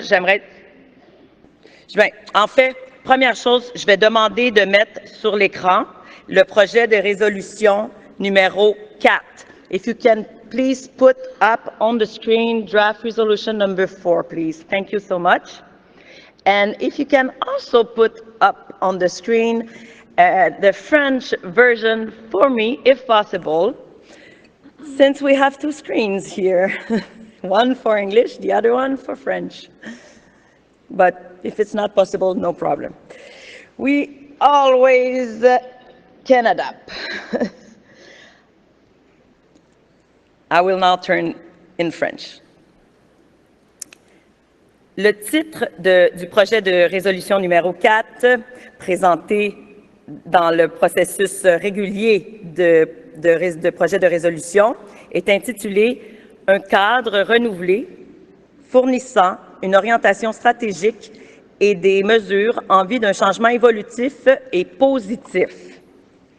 Alors, l'objet de cette résolution, c'est les relations intergouvernementales Canada-APN et le proposeur est le chef Bruce Archibald de la Première Nation Tewa-Tagamu en Ontario et le coproposeur est Marcus Hardy, le chef Marcus Hardy, bande indienne de Red Rock.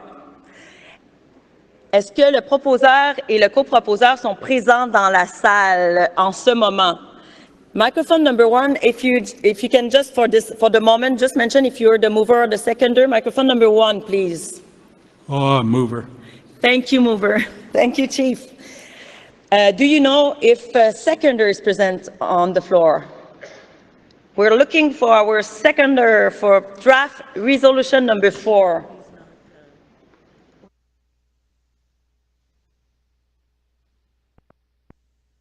Sorry, we're looking for Chief Marcus Hardy, Ontario, Red Rock. Are you present on the floor?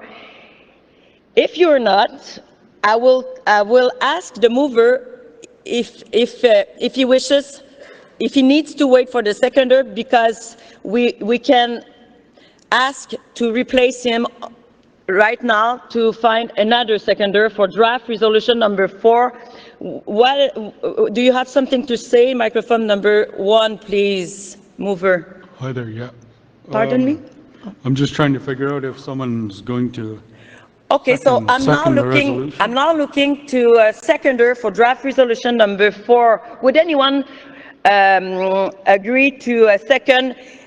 A seconder is needed, not to support, not to go against. It's just because to open the door, the floor for discussion, we need a mover and a seconder, not a second door, a seconder.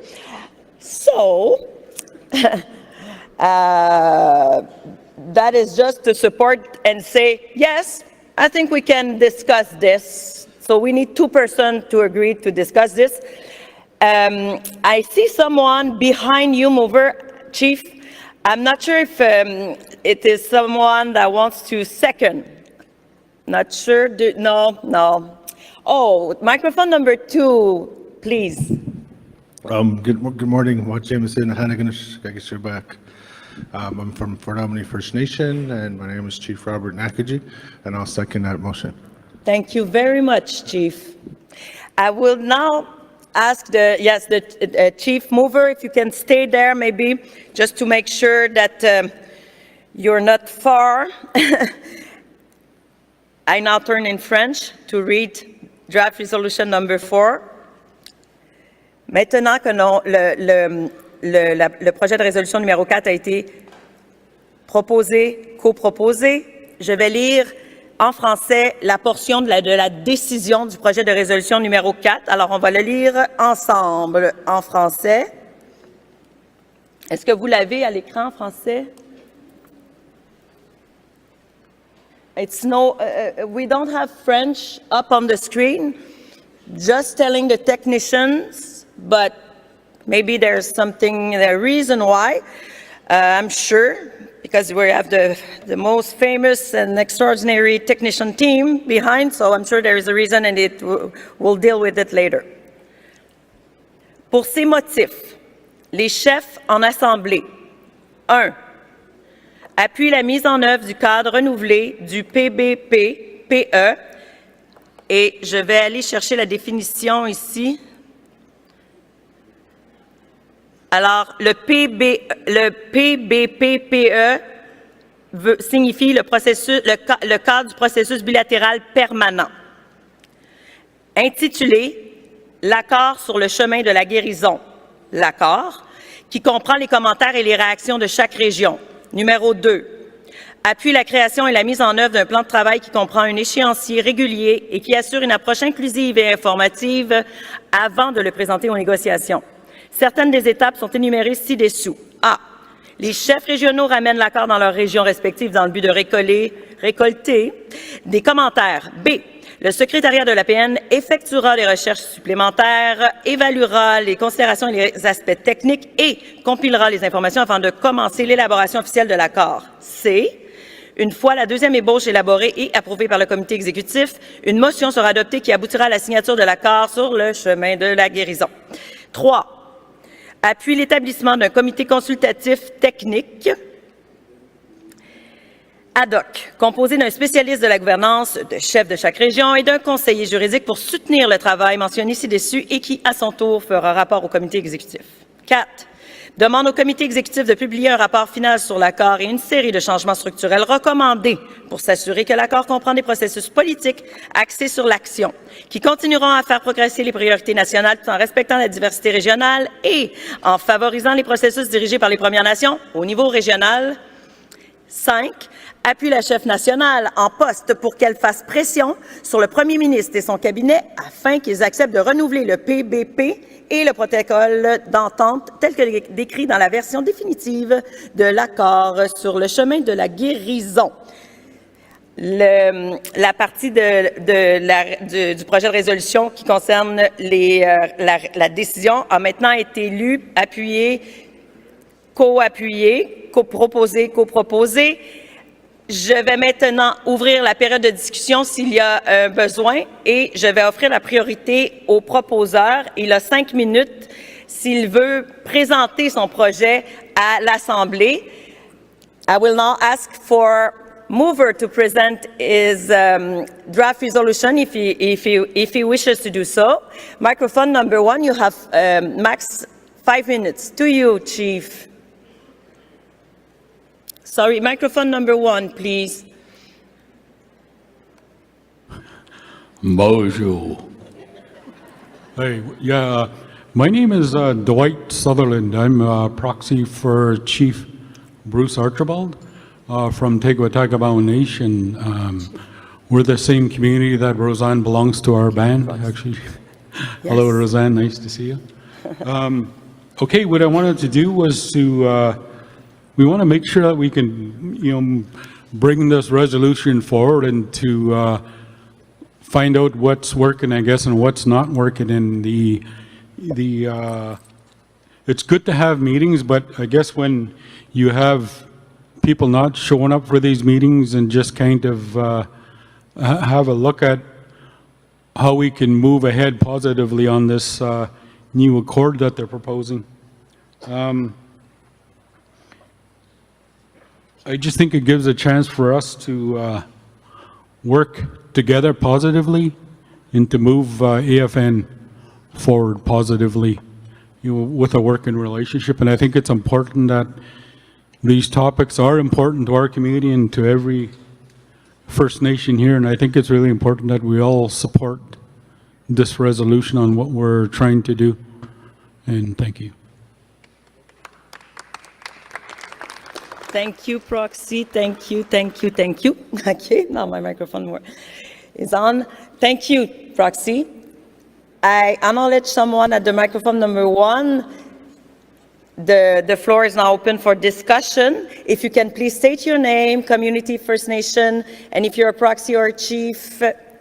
Microphone number 1, please. Good morning. My name is Doreen Cardinal. I am proxy chief for Keeter Corson, Chapleau Cree First Nation. And with no disrespect to the resolution that's on the floor, and I want to kind of circle back to the things that were occurring yesterday and the fact that there's no Confederacy of Nations to oversee issues. Many First Nations have a lot of these bilateral processes that they're involved in, and recognizing that some don't. And I just want to make sure that this will not compromise those discussions that those First Nations have. And I just want to highlight the fact that AFN is not a rights holder. AFN is a corporation and a corporate body that exists through the Corporations Act under Canada.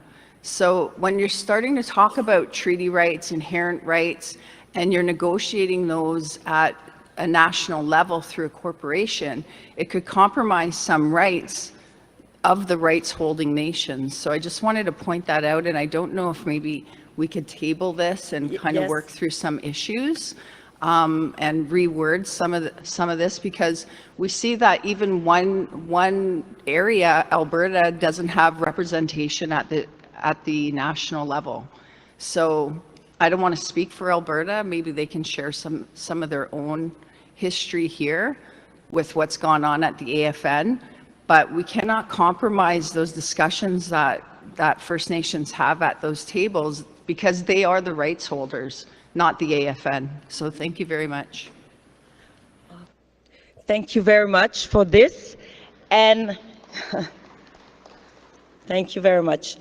And now I want to invite National Chief Archibald. Since it is her portfolio, she's responsible of this matter, so she wishes to address the Assembly to give some comments on that. And I will ask the 3 minutes to put just to follow procedures. But National Chief, to you. If we can, yes, thank you. Thank you. Thank you very much, Madam Chair. And thank you, Doreen, for your question. And thank you, Dwight, for your comments, former chief of our community for many years. This resolution is actually under my portfolio, and it's the Memorandum of Understanding that was signed in 2017 between the former National Chief and the Prime Minister. And that we found has done a number of legislative pieces, but there hasn't been any meetings for a few years. There hasn't been any further action. So this resolution is about updating that process and making it more regionally based, so that each region can actually put forward their own priorities. And if those are really community-based bilateral processes, as you mentioned, Doreen, then that's a possibility. I think that Regional Chief Glenn Hare would be working with the 133 First Nations in Ontario, 134 First Nations in Ontario, on what that evolutionary document would be. We are calling it the Healing Path Forward Accord. It was presented to the Prime Minister in October of 2021, and it has sat in draft form for a number of months. We've been asking regional chiefs to comment on it, and this resolution just really solidifies the path forward. And I'm in 100% agreement with you that AFN is not a title holder, a rights holder, and that the work under this particular Healing Path Forward Accord actually has to be more politically based and not necessarily through the corporation. So the work that's going to be done on the Confederacy, the two resolutions that are coming together, is going to have a real impact on the Healing Path Forward Accord in terms of the political process. So we want to make it more politically based, and there's some moving pieces to this resolution. I am asking chiefs to support it so that we can start to evolve that MOU, which is no longer really effective for us. And we need something that really addresses things like clean drinking water, better housing. We have to look at all of the different issues that are on our table, like basic community infrastructure, human rights, and then balance that with inherent and treaty rights. But those kinds of discussions around inherent and treaty rights belong in the community. It's the community that must drive those processes, and they're driving those processes on behalf of the rights holders. So AFN becomes a space holder. We become a space creator for those discussions, but the discussions and the negotiations are very much driven by First Nation communities. So I hope that that answers your question, Doreen. Thank you very, very much. Thank you very, very much. Okay. And just for your, I don't think you all know that we have a timer here in front of us, chairs, and anyone here on the floor can see it. So we're the only one, but we can see that the timer and the decount. So that is why sometimes we say 1 minute. This is the reason why we see that there. It's not like we decided for a second that it has to end. No, we're really following and keeping good care and good track of the timer. And just wanted to tell you that National Chief just ended exactly after 3 minutes, so it was like perfect. It's not often that we see that, so thank you. I will now go to microphone number 2, and then we'll go on the Zoom after microphone number 2, and then on the phone line, and then microphone number 1. So microphone number 2, please. Good morning. First of all, I want to thank the elders for the prayers this morning.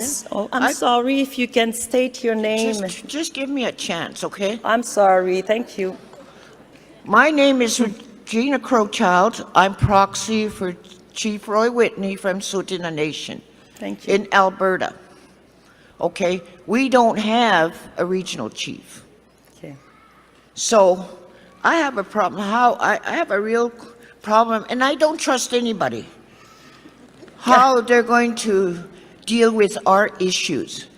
My chief and council sent a resolution to the national chief and to the prime minister telling them, AFN is not a rights holder, and we keep saying that. But then you look at other processes that are implicated or impacting our inherent and treaty rights. I know AFN, with this bilateral mechanism, accepts monies from the feds to supposedly dialogue with us. But it doesn't happen all the time. So you speak, and so we are, some of our nations in Alberta, and who have pulled out of AFN because of the impacts on our inherent and treaty rights, our treaty rights. You know, they're the rights holders, and they don't like what's going on, so they've pulled out. But we're still considered as part of the whole assembly. You know, we're all apples and oranges in here, all mixed in one. We have international treaties. We don't have domestic treaties with Canada. Canada is only in our territory because of our international treaties. But that doesn't seem to be understood or instilled in when people get money and they start talking to set out these. And you know what they used today? They spoke. It's our children yet unborn, that we make these decisions. So let's wake up. And I totally agree with them. Because when we make decisions, it affects our future generations. And right now, those bilateral processes that are within our territory, they might be impacted because AFN in Canada is the mechanism or the bilateral process that is only recognized. And AFN is not helping. AFN is not helping us to bring the rights holders to the Government of Canada to address our issues. So how is that going to be done? You just grab money and then you set out these processes. You have all those committees, women's committees. How many of them have monies? Time is up. If you can please conclude. Well, you know what? That's another thing. How do you expect us to have a good dialogue when you cut us off? That's colonialism. So I think in order for you to say you've had dialogue with the chiefs or the proxies, you give them the time to speak so we can find a solution. We're not white people.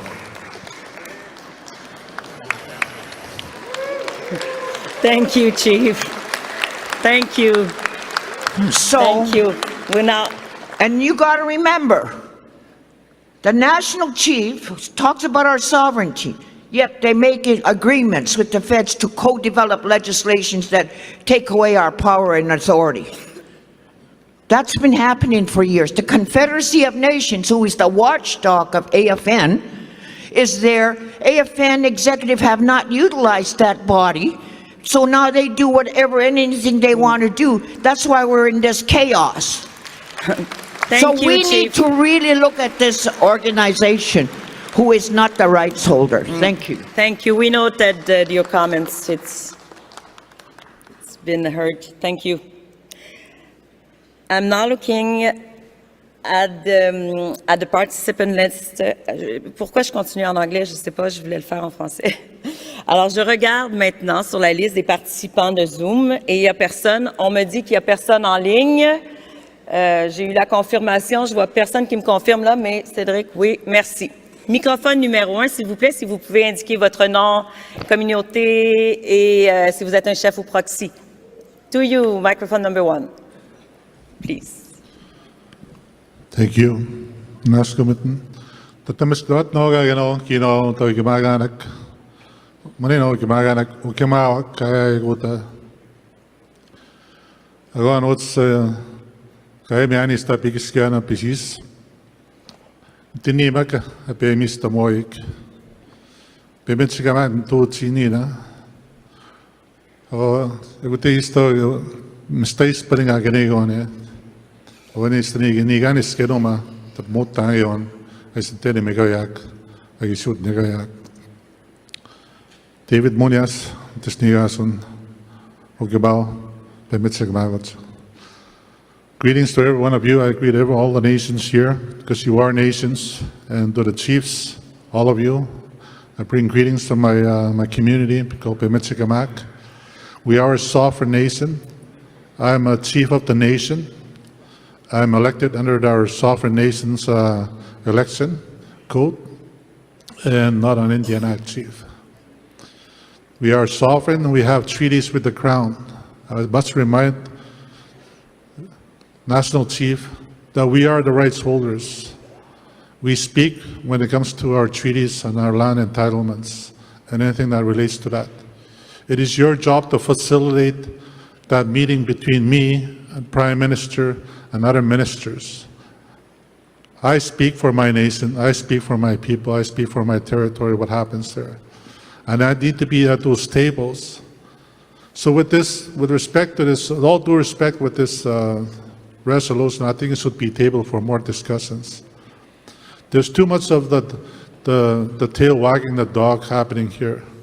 This healing path forward was already presented to the Prime Minister in draft form, and that should never happen.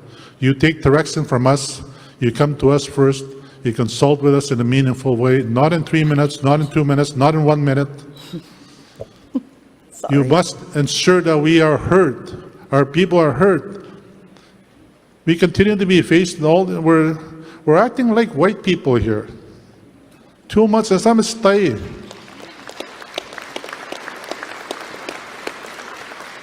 You know, we talked about all the problems that are having in AFN and took up all the business that we need to discuss. We're falling behind and we're still discussing those things. You must act in a good way, and same thing with you. I am a chief of the nation, of a sovereign nation that puts you guys there.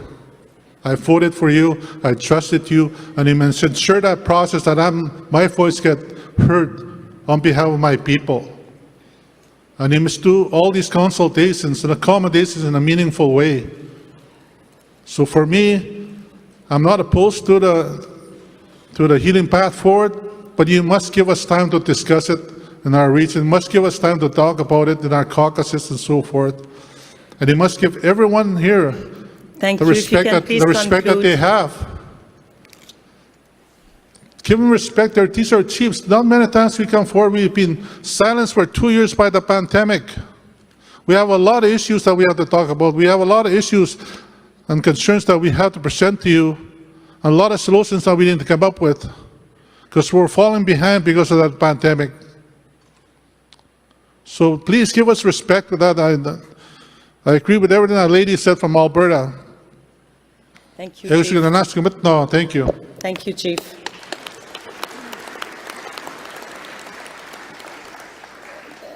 Just two quick comments. First one, we adopted the rules of agenda, the rules of procedures yesterday, and I'm just following what you all agreed upon. It is my job to do so.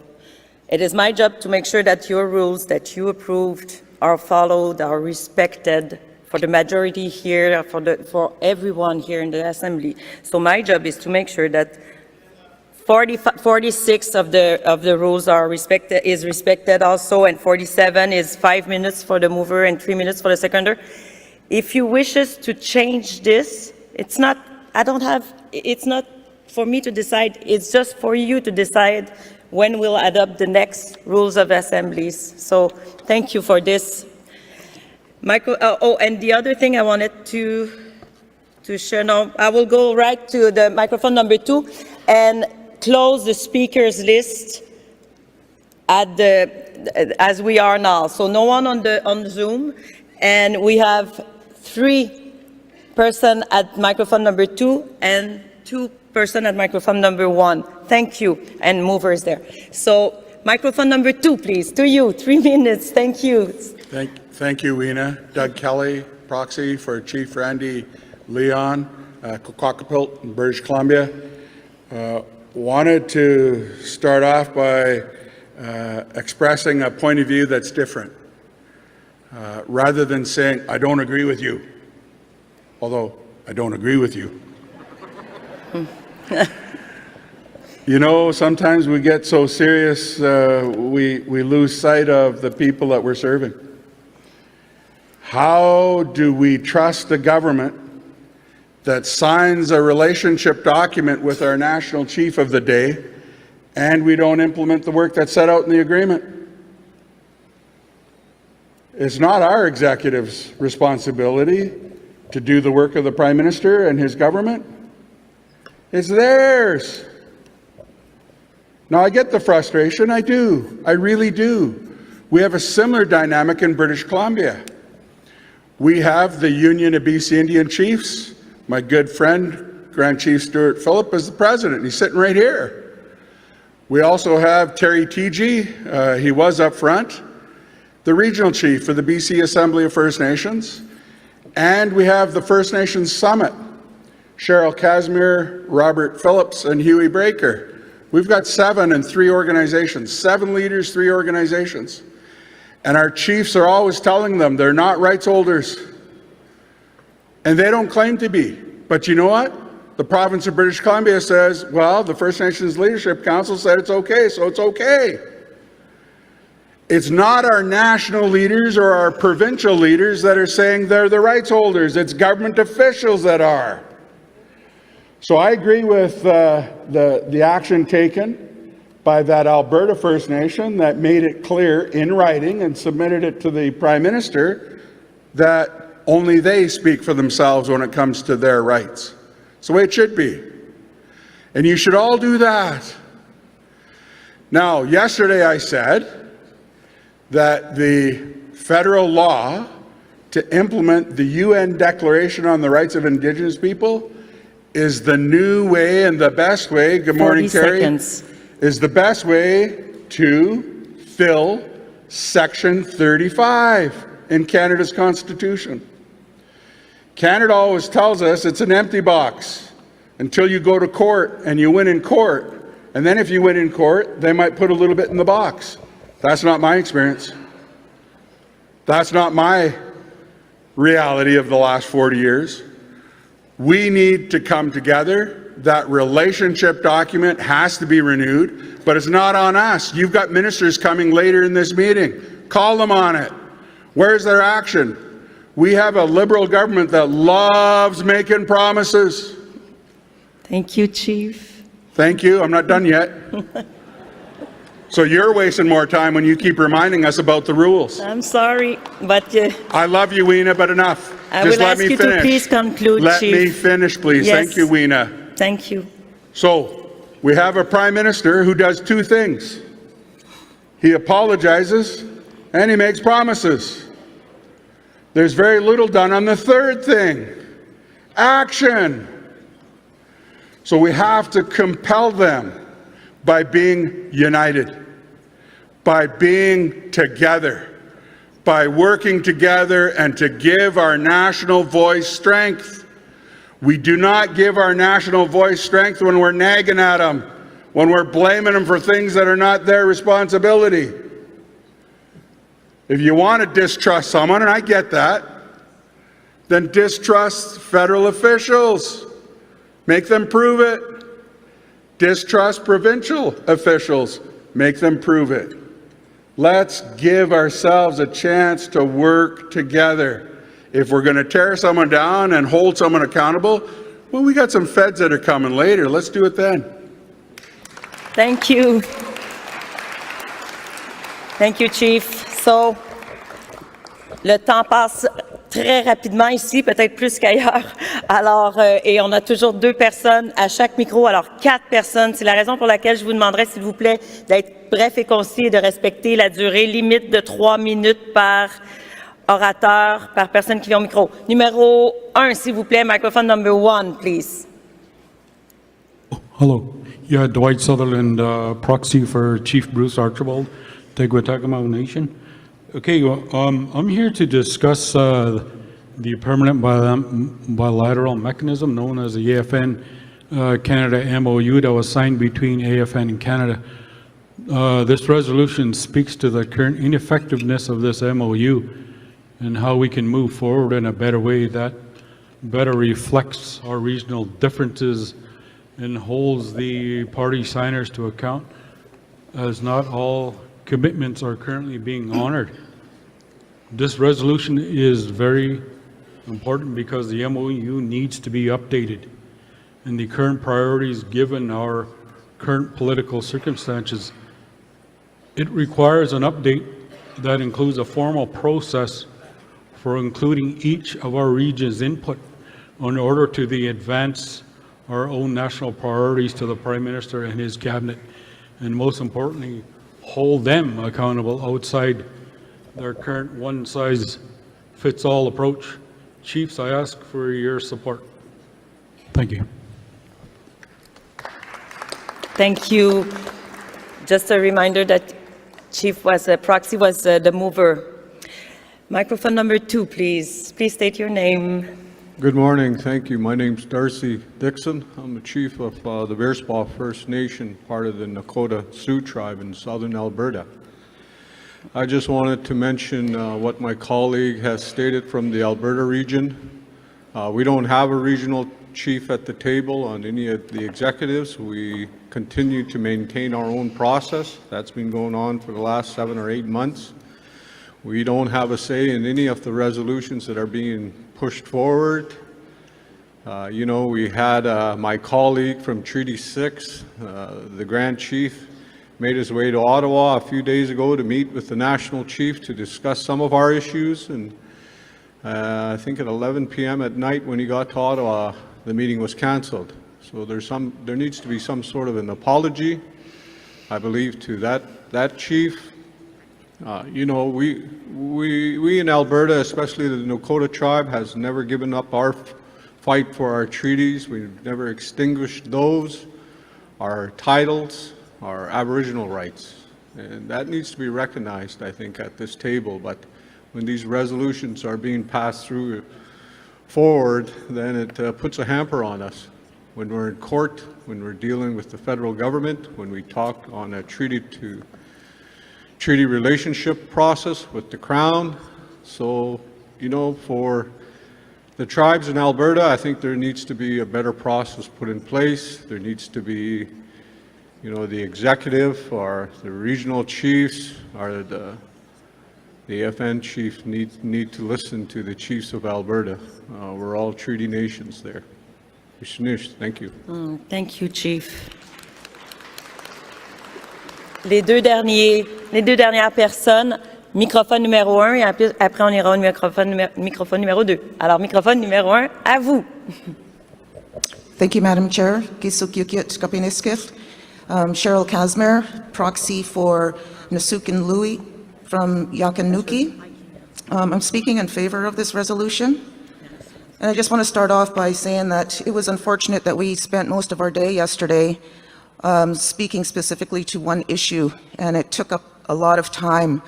And what we find ourselves in now is trying to address all of the other important issues that are priorities to each and every one of us, but we have a limited amount of time. I think that one way to address this resolution and the comments that have been made is to make sure that this MOU is reflective of the United Nations Declaration, which recognizes every nation's right to self-determination and their own decision-making processes and your own governing structures. So if we can make sure that that happens, then we can make sure that the executive and the national chief are directed to do this work in that manner. I think it's also important to note that in the resolution, it speaks about the regional chiefs, and I understand that Alberta doesn't have one, but I think that the national chief would be responsible for engaging directly with Alberta if that's the case. But every regional chief is tasked with taking this draft back to their regions and doing a thorough review and providing feedback and input. So I think that some of the concerns that have been raised can be captured by that process. My last comment is about the fact that we have so many resolutions that are left to cover in the next day and next 2 days. So I know that people are frustrated with the time issue for speaking, but we have a responsibility to be politically disciplined as well. We have regional caucuses where you can review these resolutions and have a conversation in advance. We don't have time to be arguing with each other about how much time one has to speak. Let's be more disciplined. Our people are counting on that. Thank you.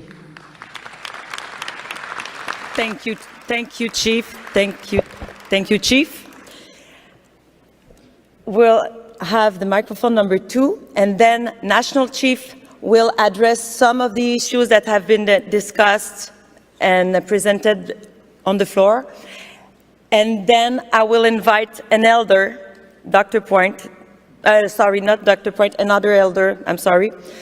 She will address, and she wants to come on the stage to speak on the quorum here. So, microphone number 2 to you. Good morning. I am Mary TG, proxy for Takla Nation Chief John French. I am a Gixen carrier, but my hereditary chief's name is Mausham Gabu White Wolf. I am the rights holder. So I think the conversation that we have here, there's a bit of confusion here. We're talking about governance and rights holders. We're talking about elected systems. We're talking about a non-Indigenous system right now, the AFN. And what they are just simply trying to do is to ensure that each region has a say and a voice, and whatever that looks like comes back into this document. This document before, if you recall, was the joint priorities. What are the priorities of each nation? So I support the resolution in total, and I just want to say this. I don't want to waste any more time. We did what we did yesterday because we have more important things to discuss. And we must make sure that we put our mind to protecting our most important resource, and that's our children.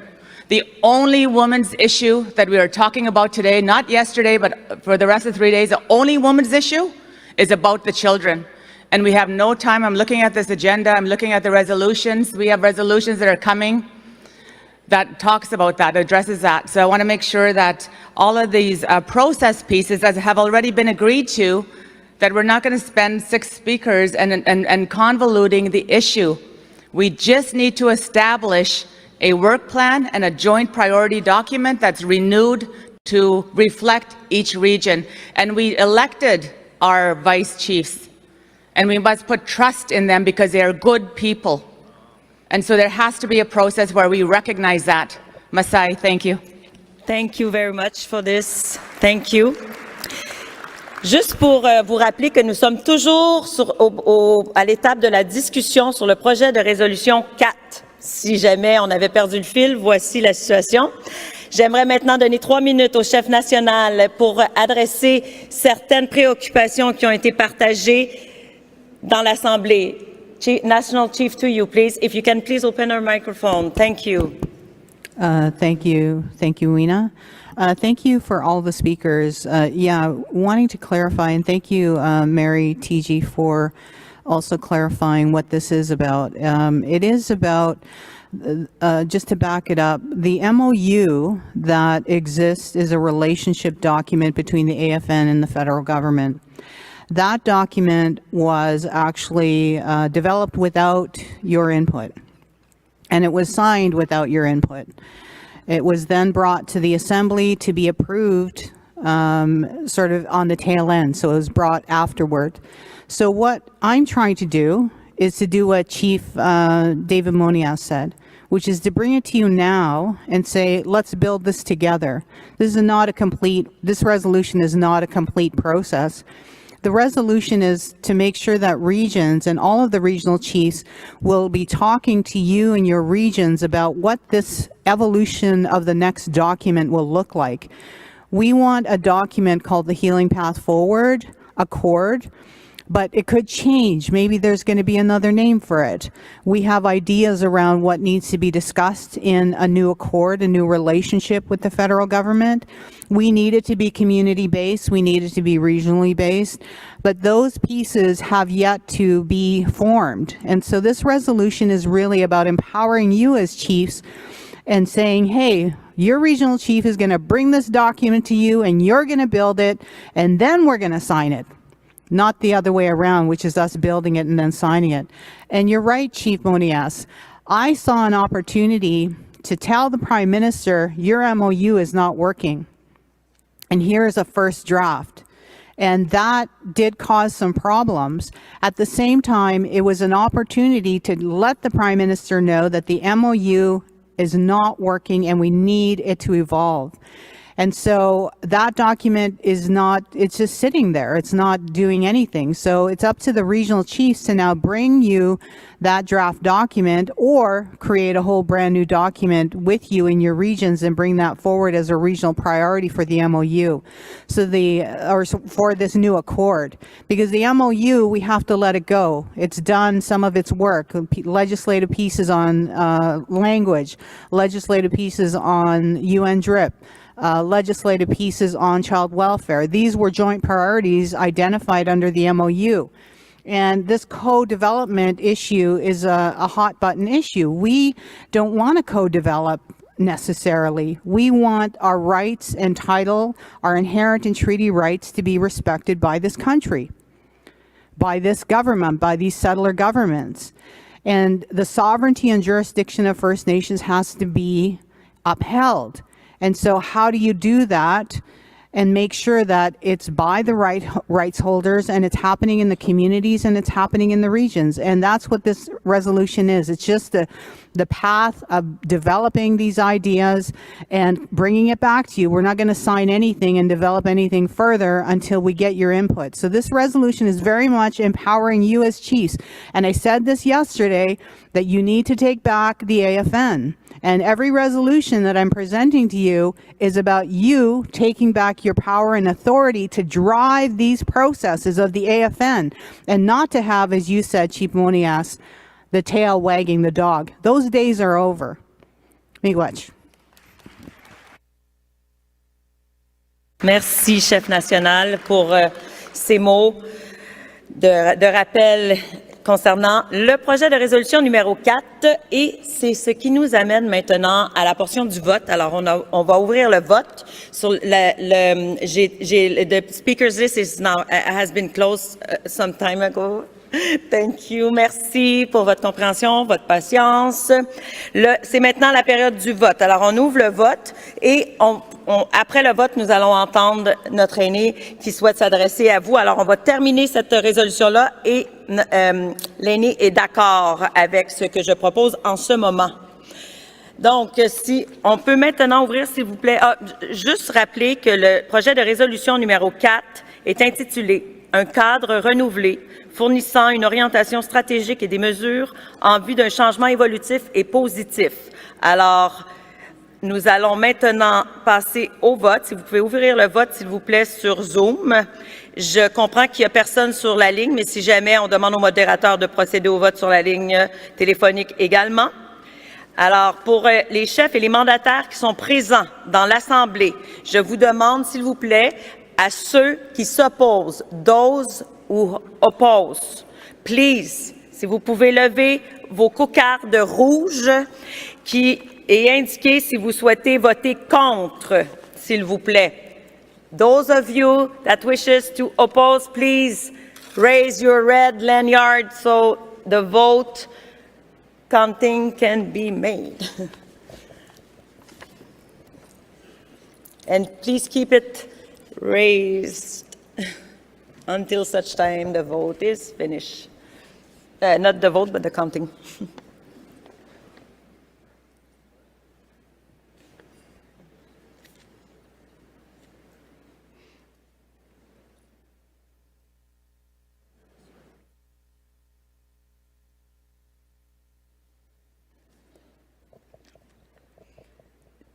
J'attends, évidemment, le signal de Denis ici, qui est responsable de l'équipe qui compte les votes. C'est Denis ici qui vient me dire quand on peut passer au prochain point. Merci. Alors, je viens d'avoir le signal. Vous pouvez baisser vos cocardes, s'il vous plaît. Maintenant, est-ce que certaines personnes souhaitent, chefs et mandataires, souhaitent faire noter leur abstention? Those who abstain to draft resolution number 4, please. Raise your red lanyards, please. S'il vous plaît, levez vos cocardes rouges si vous souhaitez vous abstenir. Et les gardez levés, s'il vous plaît, jusqu'à temps que le compte soit terminé.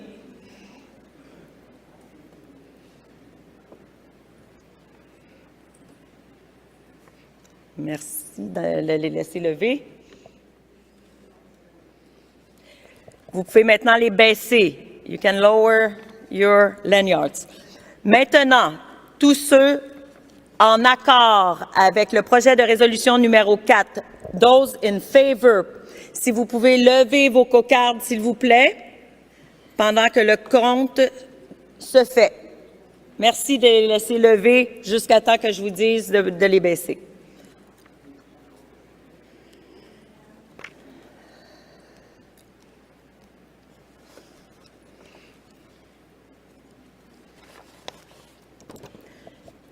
Thank you for your patience.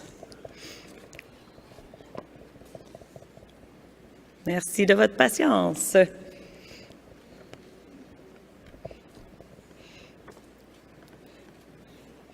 C'est notre exercice, it's the exercise of the day to keep up in a physical good form and health.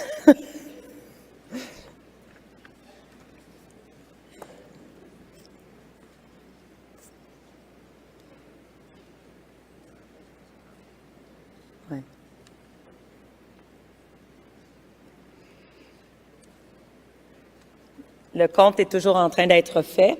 Le compte est terminé. Vous pouvez baisser vos cocardes. Please lower your lanyard.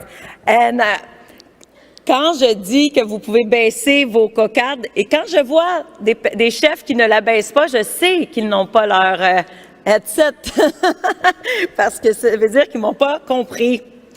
Alors, je les encourage à aller chercher les headsets, la traduction simultanée est là pour ça. Merci beaucoup. Il est clair que le projet de résolution numéro 4 a passé à l'unanimité. Merci. Je vais attendre maintenant les résultats finaux pour les annoncer dès que possible. Oui, merci. C'est terminé pour le projet de résolution numéro 4. Alors, vous pouvez fermer le vote aussi sur Zoom et sur le téléphone si c'était requis. Et on attendra les résultats finaux dès que possible. Thank you very much for this. J'ai une dernière annonce avant. Je veux simplement rappeler, pour que ce soit clair pour tout le monde, on m'a demandé de rappeler que le projet de résolution numéro 3 et le projet de résolution numéro 36 sont les seuls qui ont été retirés. C'est tout. J'aimerais maintenant inviter... OK. So I just want to repeat what I just mentioned a bit earlier, that draft resolution number 3 and draft resolution number 36 are the only one that have been withdrawn.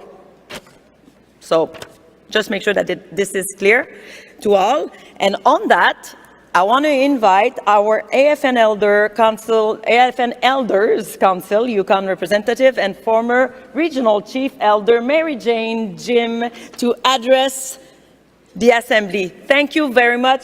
You are more than welcome to come and join me here. Thank you.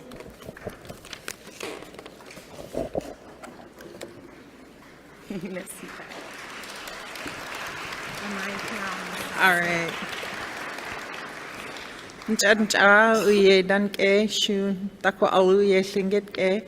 have with me Elder Judy Gingell and Lorraine Nitro.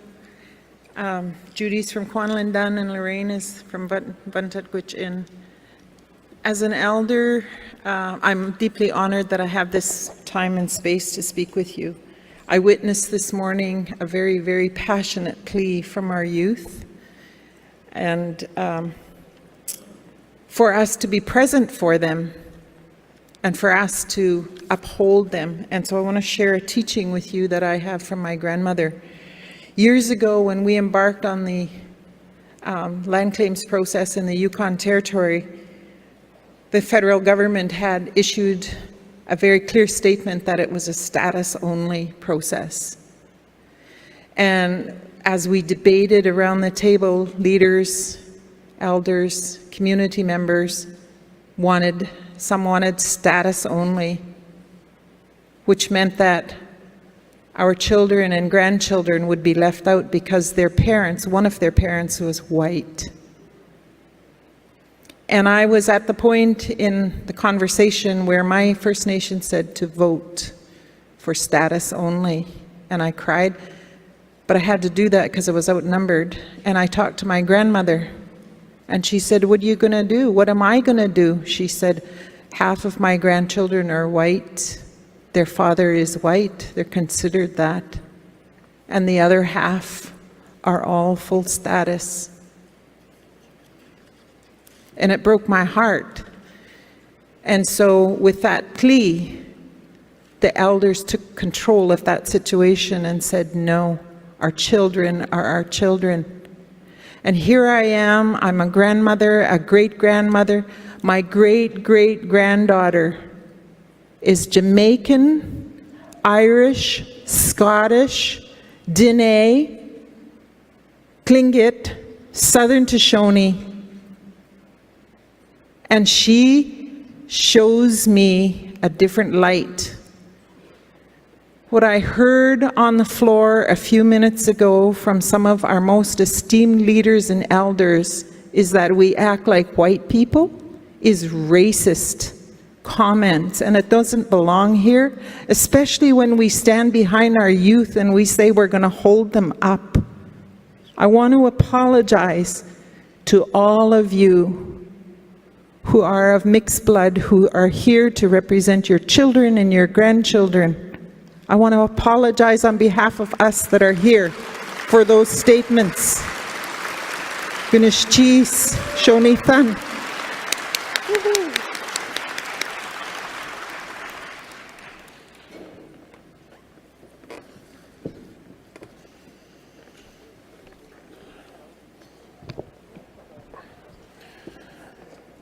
I'd like to take the time and recognize Mary Jane Jim as one of the members of the Elders Council for the Yukon region, and your words to help us with the decorum.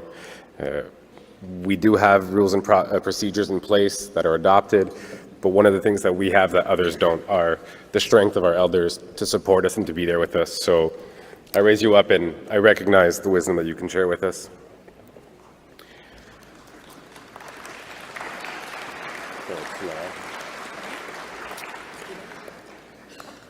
As we're waiting for the translation of ER1, which should be ready shortly, and if not, we'll have to proceed differently. We do have different members to talk to us about the AFN Mushum class action case on First Nations Child and Family Services, as well as Jordan's principal compensation, as a plenary session that was on the agenda. Before we start this, however, I'd like to invite Acting Grand Chief Cornell McLean to the stage, as well as look at Larry to prepare our delegation.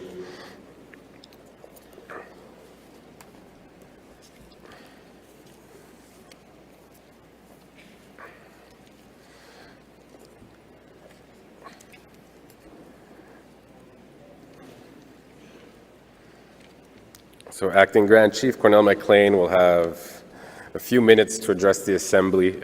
He wanted to open this plenary session with his words.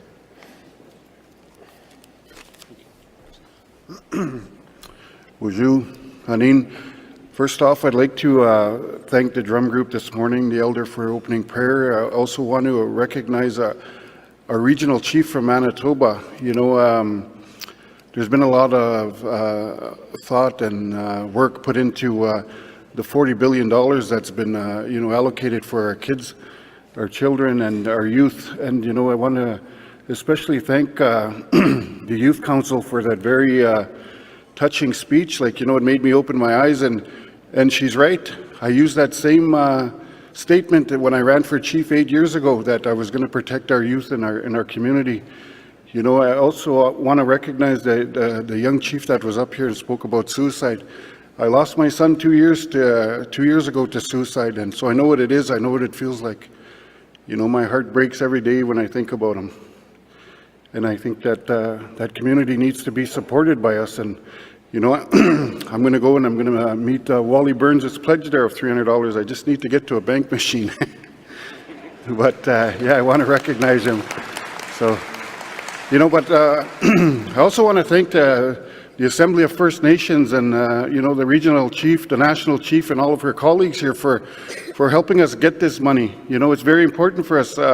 Poverty is very strong in our First Nations communities, and we need to do something to change that. So, you know, I want to say, well, you know, the monies that are going to be allocated for each community, for each child and family services organization, for our youth that need those monies that were taken from their families and you know, and raised in different environments, right? You know, because I know I'm a product of that myself. I have a young girl, she was 10 months old. I got her from a CFS agency. She's 28 years old now, and she carries my last name. She's treaty from my community, and that's my daughter. I raised her as that. So, you know, I just want to mention that, you know, I know all of our hearts are big, and they go out to each and every one of these kids in care, and, you know, especially our youth. And I think, you know, the offer that's being made should be made for any child that was in care, whether it's on reserve or off reserve. That needs to be looked at.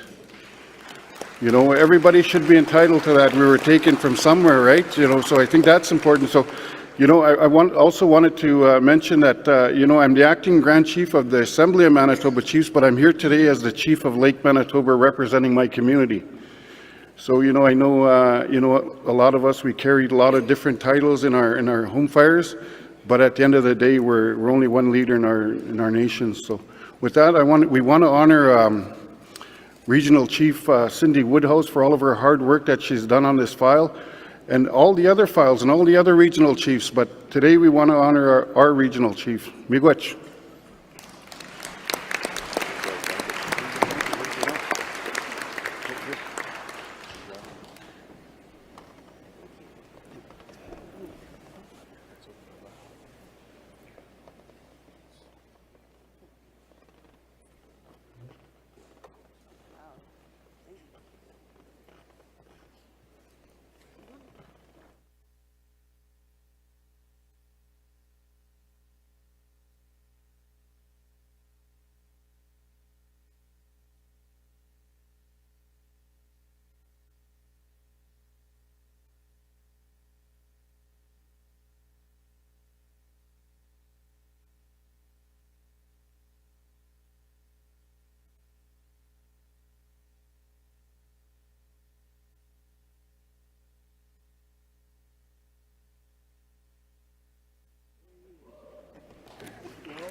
You ready?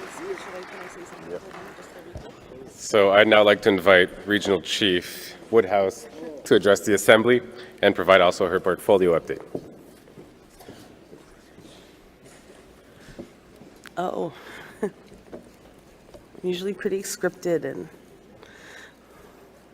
I'm a little bit lost for words right now, and I thank my chiefs for always supporting me, and when I got elected a year ago, and I've always been around politics because my dad's been a chief for many, many years, and watching all these other chiefs and just older chiefs that I worked for, like the late Francis Flett, and coming from a small little First Nation community that all of a sudden one day you're in a room full of hundreds of lawyers and hundreds of people and government, and you're discussing one of the biggest deals in Canadian history, and there's not enough money on the table, and you call that out, and I thank my chiefs, because without those relationships that these chiefs and that my dad made me build from when I was 17 years old. And you can, like, people get mad at me sometimes because I was a young Liberal when I was a little girl, but so was people like Jeff Copenes and all that. And when we join all these, you meet Canadians from all over the country. And so having those relationships is so important. All our kids need to be so involved in the political processes of this country, no matter what color it is, no matter what place it is, because we need to make sure that we have influence and that we have open doors for us.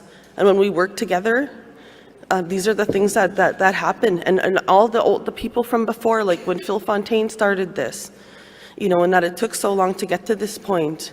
But when we work together, we have to keep pushing sometimes, and then we get results. And I'm just so honored, and I want to thank you, chiefs, for helping me. And I want to dedicate this moment to Kyler and Colt, because Kyler and Colt and Jade, my three children that didn't have a mom October, November, December, January, and still today is very busy. But thank you.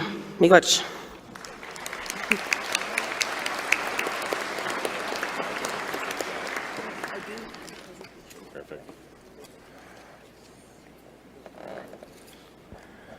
So for our next steps, and I'd like to thank Regional Chief Woodhouse for that, I'd like to invite our elders and participants from this delegation to come join us on stage as Regional Chief Woodhouse will give her presentation.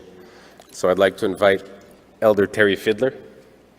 I'd like to invite Diane Corbière, Managing Partner from Newagabo Corbière, Karen Ossischoff, Melissa Watterson, Ashley Bach, Noah Buffalo Jackson, Carolyn Buffalo, and Richard Jackson, who are all representative plaintiffs from Alberta.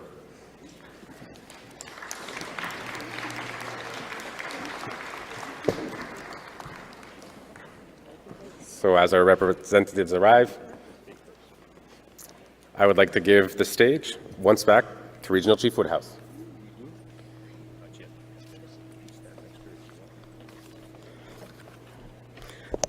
Good morning.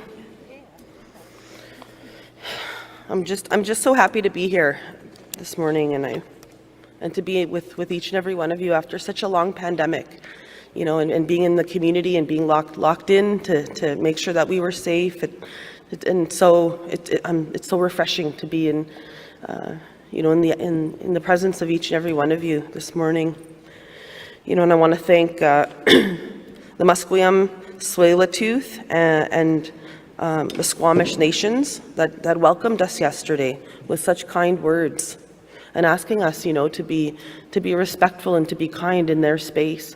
I really appreciate that, you know, because that's the way we are back home. That's the way that I was raised in my community and with my people, that, you know, we be kind to each other. I've been the lead portfolio holder. My name, for those of you that don't know me, Ginuikwe Dijnikaz, and so I'm from a place called Panemuteng First Nation, Anin, and I'm thankful to be here today. My parents are here with me, and my family's here with me, and I'm thankful for that. I've been the lead portfolio holder for the Assembly of First Nations for the past, well, since September. And so I'm honored to share this stage today with the Assembly of First Nations representative plaintiffs that are here in this precedent-setting human rights case. So I want everybody to give them a clap. You've all done so well for our people.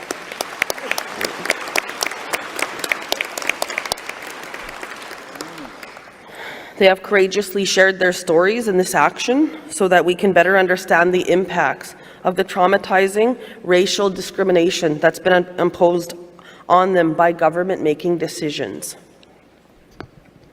Their courage gives us hope and strength to continue our collective struggle against injustice and discrimination. We have been privileged to walk with them on the path to a just resolution of this legal action with compensation for the harms inflicted on so many First Nations children and families. I thank them sincerely for their leadership. We're pleased to be here today to discuss the final settlement agreement on compensation for the discrimination that First Nations children and families suffered as a result of federal underfunding of the First Nations Child and Family Services Program and its narrow implementation of Jordan's Principle. We started this long road towards compensation at the Canadian Human Rights Tribunal 15 years ago. Now, after much hard work done by so many, we have negotiated a $20 billion final settlement agreement. The settlement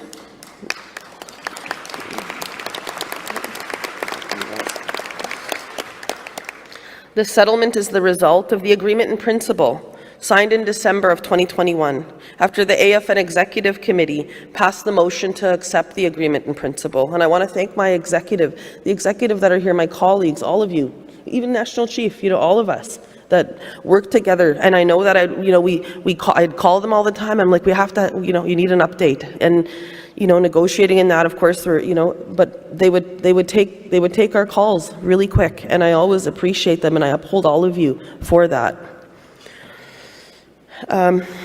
After the AFN Executive Committee passed the motion to accept the agreement in principle, I was tasked with the mandate to lead negotiations for a final settlement agreement and to ensure that this agreement is First Nations led. The settlement was negotiated over the past several months.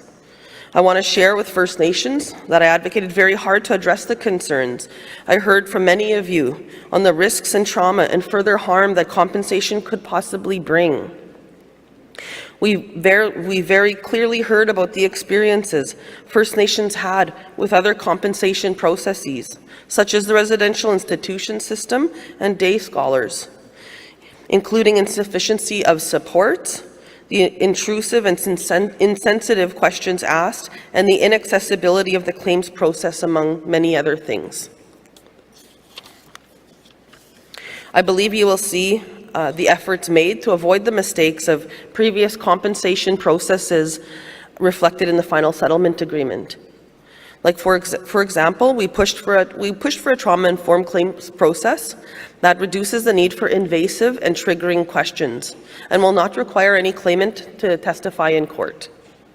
We negotiated for the claims process to be paralleled with a comprehensive cultural and spiritual support framework for the entire life of the claims process.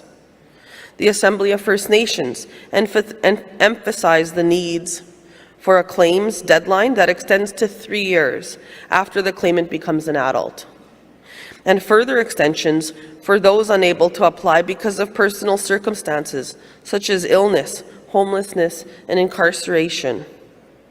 I also want to point out that funding for these services and supports, including legal supports for claimants, lawyers' fees, and administration of the compensation process, is going to be over and above the $20 billion that's been earmarked for compensation and represents an approximately 20-year commitment from the Government of Canada. One aspect of this settlement I think is particularly significant is the $50 million earmarked for the creation of a foundation that will offer supports to claimants who do not receive direct compensation. The notion of a foundation is based on the recommendations of First Nations young people with lived experience in First Nations Child and Family Services and is designed to be led by First Nations youth. The supports offered through the foundation will help connect First Nations people to culture and community-based healing programs, services and activities such as, and I will note this in the short list, family and community reunification and connection building by helping youth identify family members and their First Nations, as well as reducing costs associated with travel, accommodations for meeting people and visiting their families and visiting their First Nation. Facilitating and financially supporting access to cultural programs and activities such as youth groups, ceremony, or language classes, meeting elders, or taking part in land-based activities and cultural-based arts and recreation. Supporting First Nations youth to access post-majority care services such as life skills programs for those not eligible under the reformed First Nations Child and Family Services program. Facilitating access to a scholarship designed to offset the negative impacts of having been subjected to discrimination by encountering a delay or denial or service gap under Jordan's principle. The foundation will also support the development of a formal network of First Nations youth in or from care to share experiences and best practices, provide each with updates, share advocacy efforts, and to make recommendations to policymakers based on their lived experience. The foundation is one component of the final settlement agreement that is built around the holistic wellness of class members. The financial compensation, of course, is important and for many, life-changing.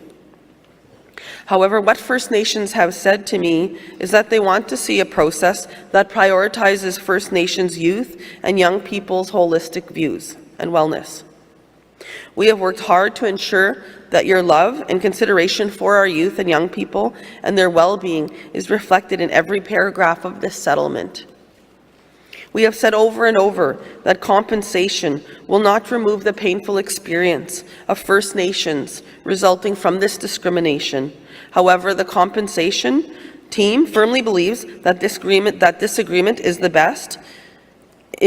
best interest of First Nations children and their families. We could not have done it without our First Nations partners, the courage of these representative plaintiffs, the behind-the-scenes work of people like Stephanie Wellman, our Director of Social Development at the Assembly of First Nations, and her team. My number one elder here, Ernie. Yep, every day he came with me, traveled with me, and thank you. The dedicated staff and hard work of people like Stuart Wutke, our in-house legal counsel. Stuart, where are you?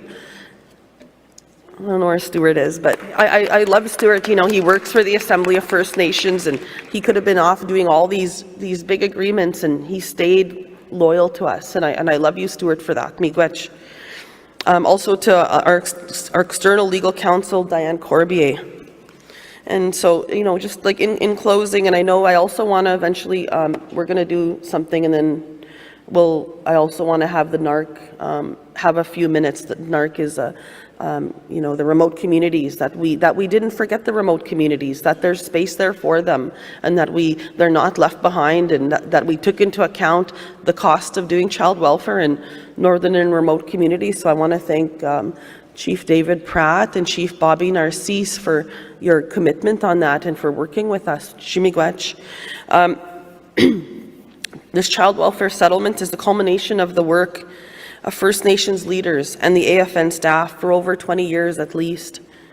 Thank you to also to our AFN CEO, Janice Ciavaglia, I don't know if she's here, and all the AFN staff and our legal team for working together to make this happen. Thank you to our Youth Council for their total commitment for a better future for all children and youth and telling us what they need to hear, what they told us today. This shows what we can do when we're united. And this is the kind work that I'm going to continue to do for all of us. I'm pleased now. I'm going to turn the stage over to the representative plaintiffs in this historic legal action before we will hear about the settlement from the Class Action Council. Thank you. Miigwech.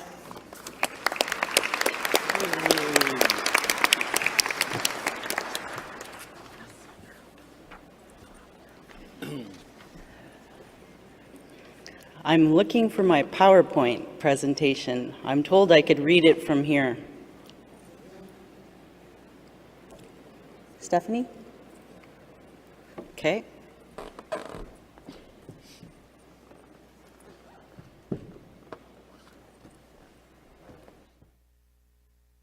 Our technical team can set up the PowerPoint for Diane Corbier, please.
Should have it memorized.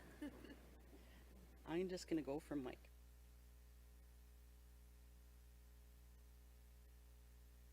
That? Mics are not on. Are the mics on? Okay, thank you. Ani bojo wajgesh nidokwe dijnakajan makwado dem chiging donjaba. I think this might be the first time that two people from Chiging were on the front stage. Anyway, very happy to be here with you today. Sorry my PowerPoint is not there, but I have it on my laptop. So as Regional Chief Woodhouse said, the AFN Mushuam class action, we call them Mushuam, and Mushuam is from one of your First Nation communities as well, and Canada have been negotiating the settlement of a class action and the CHRT decisions since October 2020. The parties reached a final settlement agreement, and it's done, on compensation on June 30th, 2022. The final settlement agreement is based upon the agreement in principle reached in December 2021, settles the issues of the individual compensation for the removed child class and their families, as well as the Jordan's principal, trout classes and their families. The total compensation, as you heard, is valued at $20 billion, which will be distributed among the 6 classes. The amount of compensation individuals will be entitled to and the eligibility criteria will be finalized in December 2022. And thank you all for inviting us to all your regions. In some places, we've been there 2 or 3 times explaining this deal. And we got a lot of feedback from the chiefs and the leaders across the country to get this deal done. And if we meet all of the remaining timelines set by the Canadian Human Rights Tribunal and the federal court, claims can be submitted in early 2023. We want to focus on what does this agreement really summarize. What can be summarized is in the preambular clause, T. And in drafting the agreement, the parties intend a fair, comprehensive, and lasting settlement of all claims raised or capable of being raised in the consolidated action, the TROD action, and the CHRT proceeding, including that. Canada knowingly underfunded child and family services for First Nations children living on reserve and in the Yukon. Canada's failure to comply with Jordan's Principle, a legal requirement designed to safeguard First Nations children existing substantive equality rights guaranteed in the Canadian Charter of Rights and Freedoms, and Canada's failure to provide First Nations children with essential services available to non-First Nation children, or which would have been required to ensure substantive equality under the Charter. I can say, and some people in this room know me and know my firm, we've been working with the Assembly of First Nations at the Canadian Human Rights Tribunal since the beginning. We've been co-counsel with Stuart Watke of AFN and his team, so we are seeing this case to the end. We intend, as Regional Chief Woodhouse said that claims process be administered in an expeditious, cost-effective, user-friendly, culturally sensitive, and trauma-informed manner. We desire to safeguard the best interests of the class members who are minors and persons under disability, and minimize the administrative burden on class members, and ensure culturally informed and trauma-informed mental health and cultural support services, as well as navigational assistance. This settlement agreement is designed such that some class members or subsets of class members receive direct compensation, while some others indirectly benefit from the settlement agreement without receiving direct benefits. All $20 billion will go directly to compensate the classes and the individuals, directly and indirectly through a CPRE fund that Regional Chief Woodhouse explained to you. And Canada will pay for all the costs of the administration of the final settlement agreement, including the legal fees separate from the $20 billion. The class action only applies to individuals who were discriminated by the federal government. It does not include children who were apprehended by agencies, funded by a province or territory, or a delayed denial of service from provincial, territorial, or municipal governments. But I assure you, just 2 weeks ago, this class action you were talking about for child welfare services for your off-reserve members has been certified at the Federal Court of Canada. So there's a new class action coming, so those people ought not be left behind. So as one of the key components of this agreement, as Regional Chief Woodhouse said, are the supports for the survivors. And the guiding principles are holistic, culturally specific, trauma-informed child and youth-focused supports.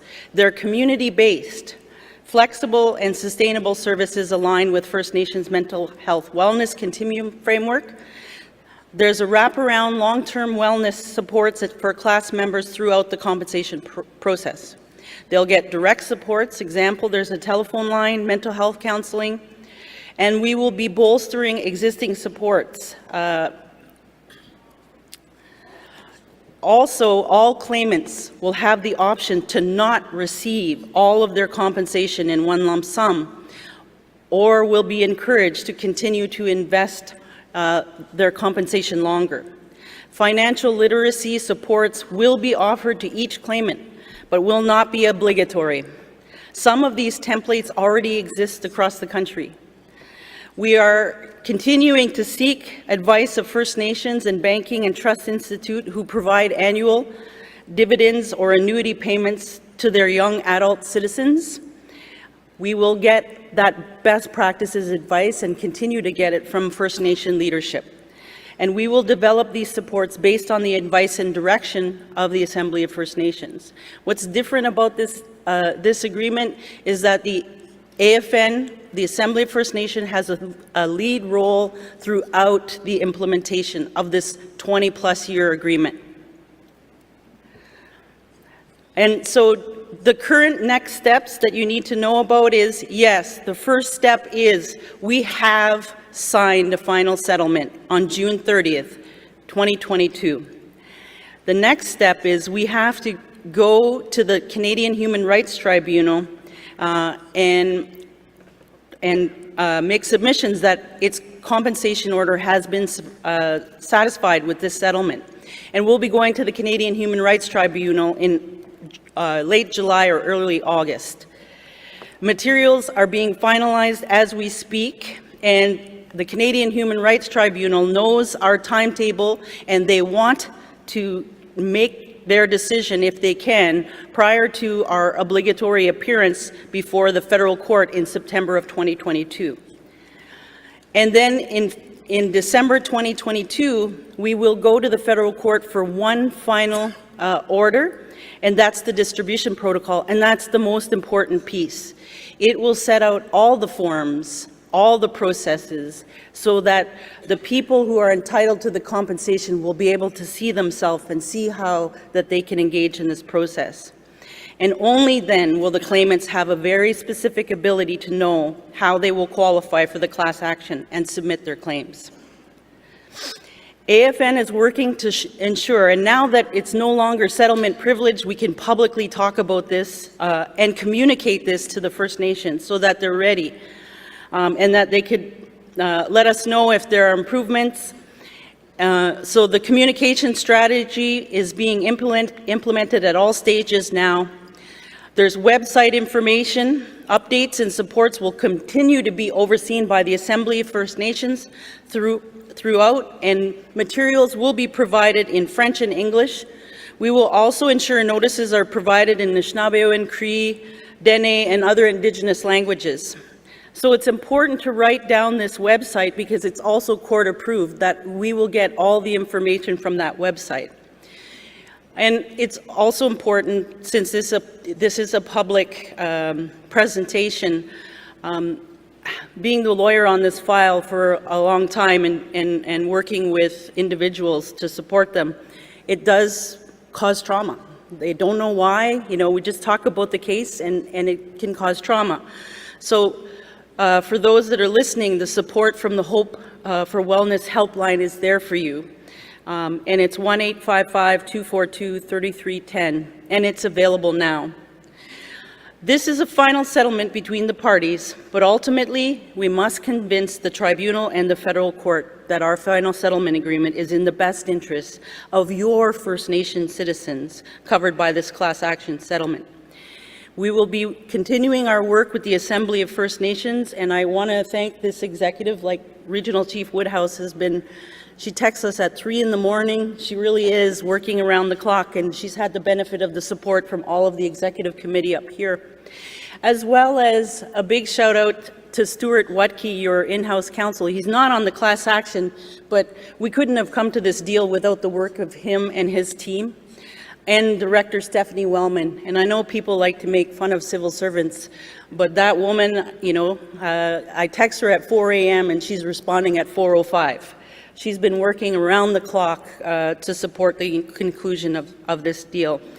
And most importantly, I want to talk about the representative plaintiffs. I had a hard time finding people that were willing to be representative plaintiffs. People wanted to do it, but they were traumatized. Just talking and thinking about the weight and the responsibility to be representative plaintiffs for the AFN. Some people quit within days. They said they'd do it and then they couldn't. So I had to, I called upon my friend Carolyn Buffalo, who I've known as a lawyer for a long time.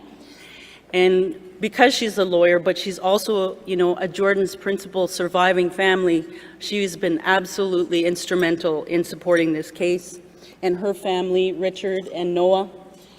And then I don't know if you know Ashley Bach, you know, she's a real force to be reckoned with, a real advocate for, you know, children in care.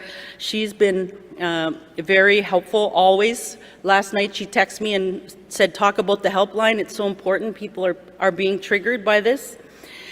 And then we have Karen Osachoff. She's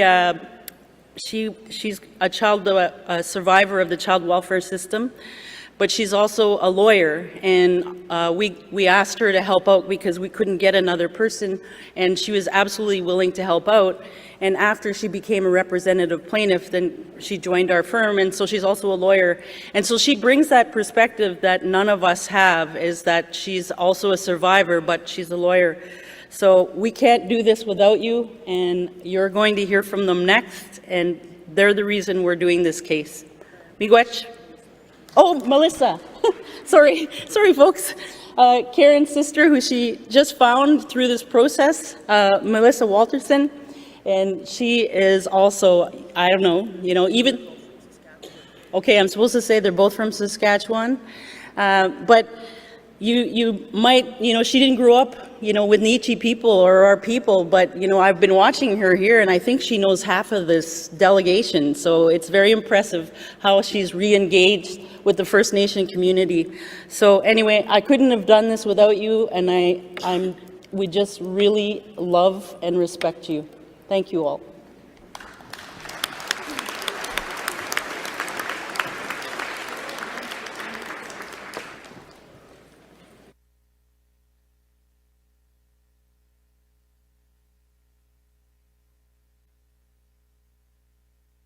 Yeah, so this is Karen, and so it's her time to speak. Great, okay. Oh my God, I'm so excited to be here. I went to UBC Law and I lived here for 12 years. I left about, I think it was 11 years ago, became a lawyer, and now I'm back. So,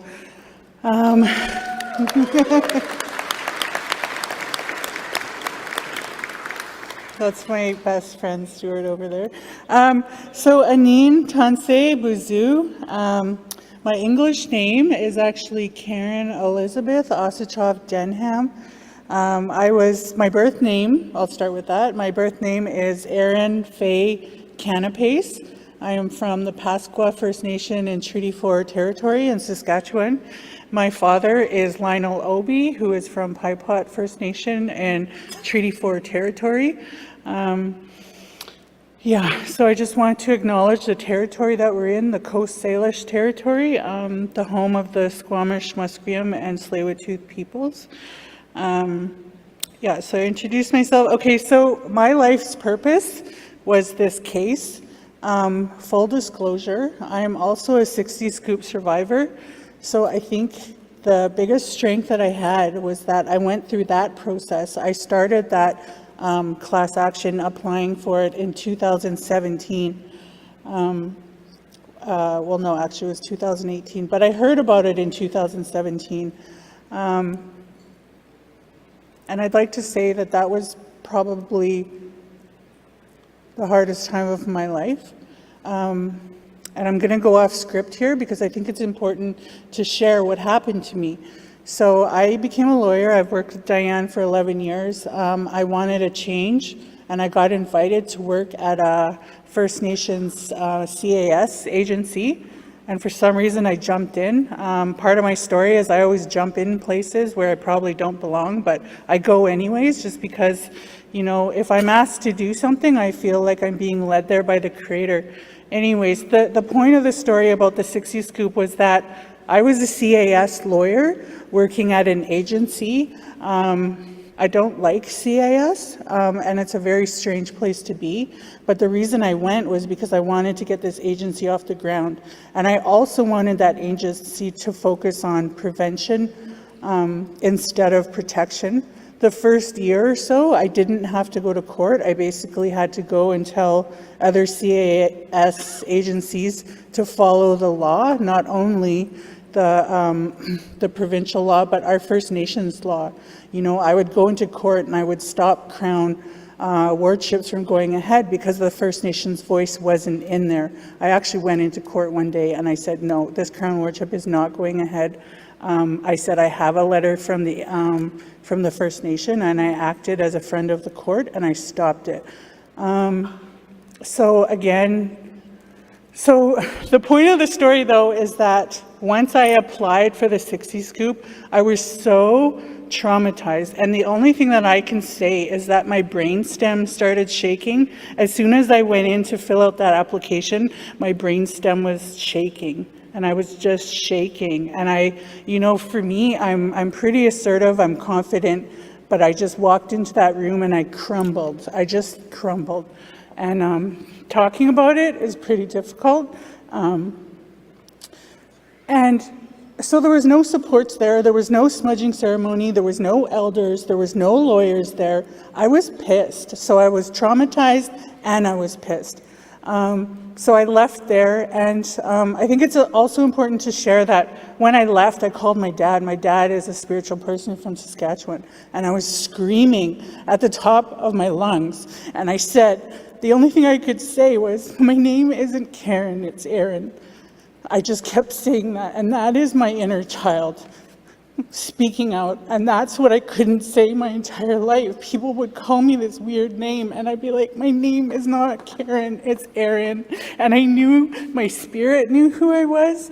And it was just, I have to share that with people, because this class action is about our children, our families, and our communities. This is what we're dealing with. This is the deep-rooted, seated trauma that we go through, and I can still feel it, although I feel stronger now, right? Because I've been through that process, and that was the point of my story, is that when I got asked to be part of this class action, of course I'm gonna step up. I'm gonna stand here for our people, and I want my experience in child welfare to count for something. I am willing to stand here and take whatever I need to take for our people. I love our people so much, and I love who I am.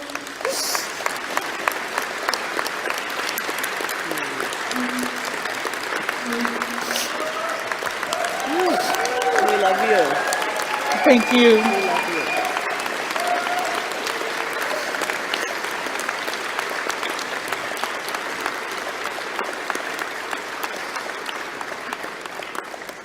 Okay, and so with that, I'd also like to just say my spiritual name. As the National Chief said, I don't usually share this in public, but I think it's very important. My name is Musquesko. It's Bear Woman. I've been told that I'm related to all the bears, and I feel it. I've always known, my spirit has always known about my people and about our culture and about our communities. So anyways, I always do this. I run off. I don't even read my speech. But I just think that I'm really excited for our people, but I also know that our children, our youth, and our families are going to go through this feeling. This is what we're experiencing. This is what the compensation is going to do to some of us, if not all of us. And we've worked very hard on this case. As Diane said, I've also worked on this case as a lawyer. I've been a lawyer for 11 years. I worked as external class counsel for AFN, as well as being a representative plaintiff for the removed child class. So we've done our best, and I really hope that you see that in this final settlement agreement.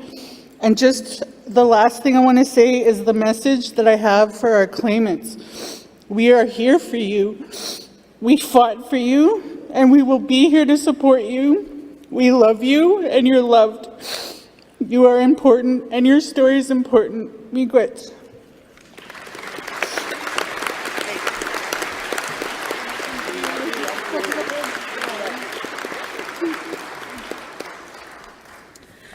Well, next up, we're going to hear this story. We're going to hear from the plaintiffs, we're going to hear from each of them today for 5 minutes each. And so next up will be Melissa Walterson, and I'd like to, my dearest friend, Melissa. I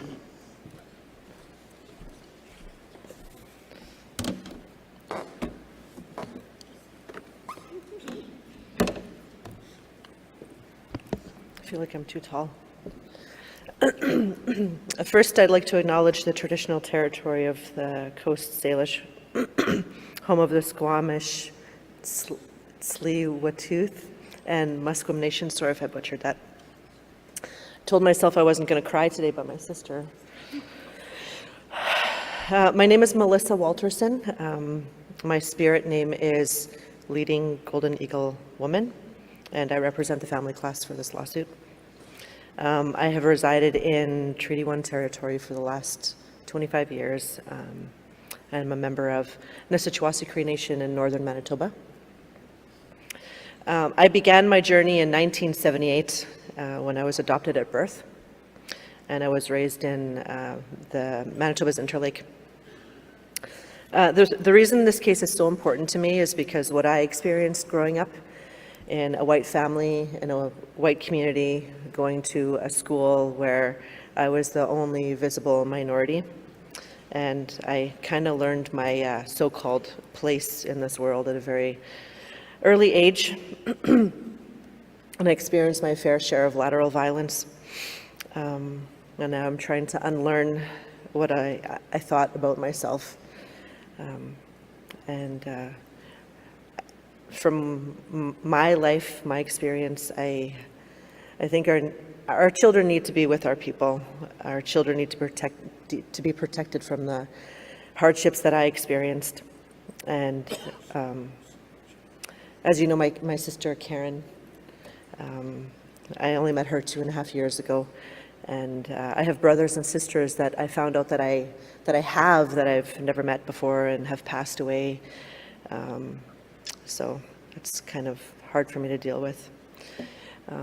In December 2019, I went to the Special Assembly in Ottawa with Nathan Ballantyne, and the only thing I knew about my father at that time was that he was from Pasqua First Nation in Saskatchewan, and that his name was Anthony Canapace.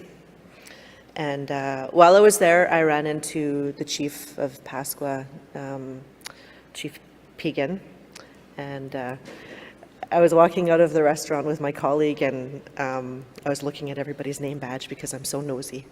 And I saw that he was from Pasqua First Nation, and I was like, oh my God, I'm so excited to meet you. I think you may know my father. My father is Anthony Canapace, and he was like so pleased to meet me, and he said, oh yeah, I know Anthony, that's crazy man. And anyway, I just asked him about like who I am and who my family is, and he said it was a pretty sad story. I lost most of my siblings. But he says, you know what, you have 2 sisters, Kendra and Karen, and I'll give you Karen's number and you can reach out to her. I'm sure she'd be happy to hear from you. And I took her number and I called her immediately, and she answered the phone, and it was just like a breath of fresh air, because I felt like I belonged. Anyway, I agreed to be a plaintiff for a couple of reasons. My sister Karen and the family class, because I want to fight for the parents and the grandparents who missed out on their grandchildren's wives because they were removed, and because I was adopted, I know how it affected my biological family. And I'm going to continue on this case because I agreed to do it, and I will follow through to the end, and I will be there to support the families and to support the children. And that's about it. I just want to actually give thanks to Cindy Woodhouse. I met her actually a year ago, and I reached out to her on LinkedIn, and I was like, hey Cindy, my name is Melissa, I'd like to go for lunch with you. I'm a representative plaintiff on the class action lawsuit against for child welfare. And she didn't even hesitate. She had no idea who I was. She met me at Bailey's downtown, and she made me cry. But we held hands, and it was like she's like a sister I never had. It's a really, really great relationship. And when I need somebody to talk to, her house is always open to me. So I wanted to thank you for all your support. And that's about it. Thank you for your time.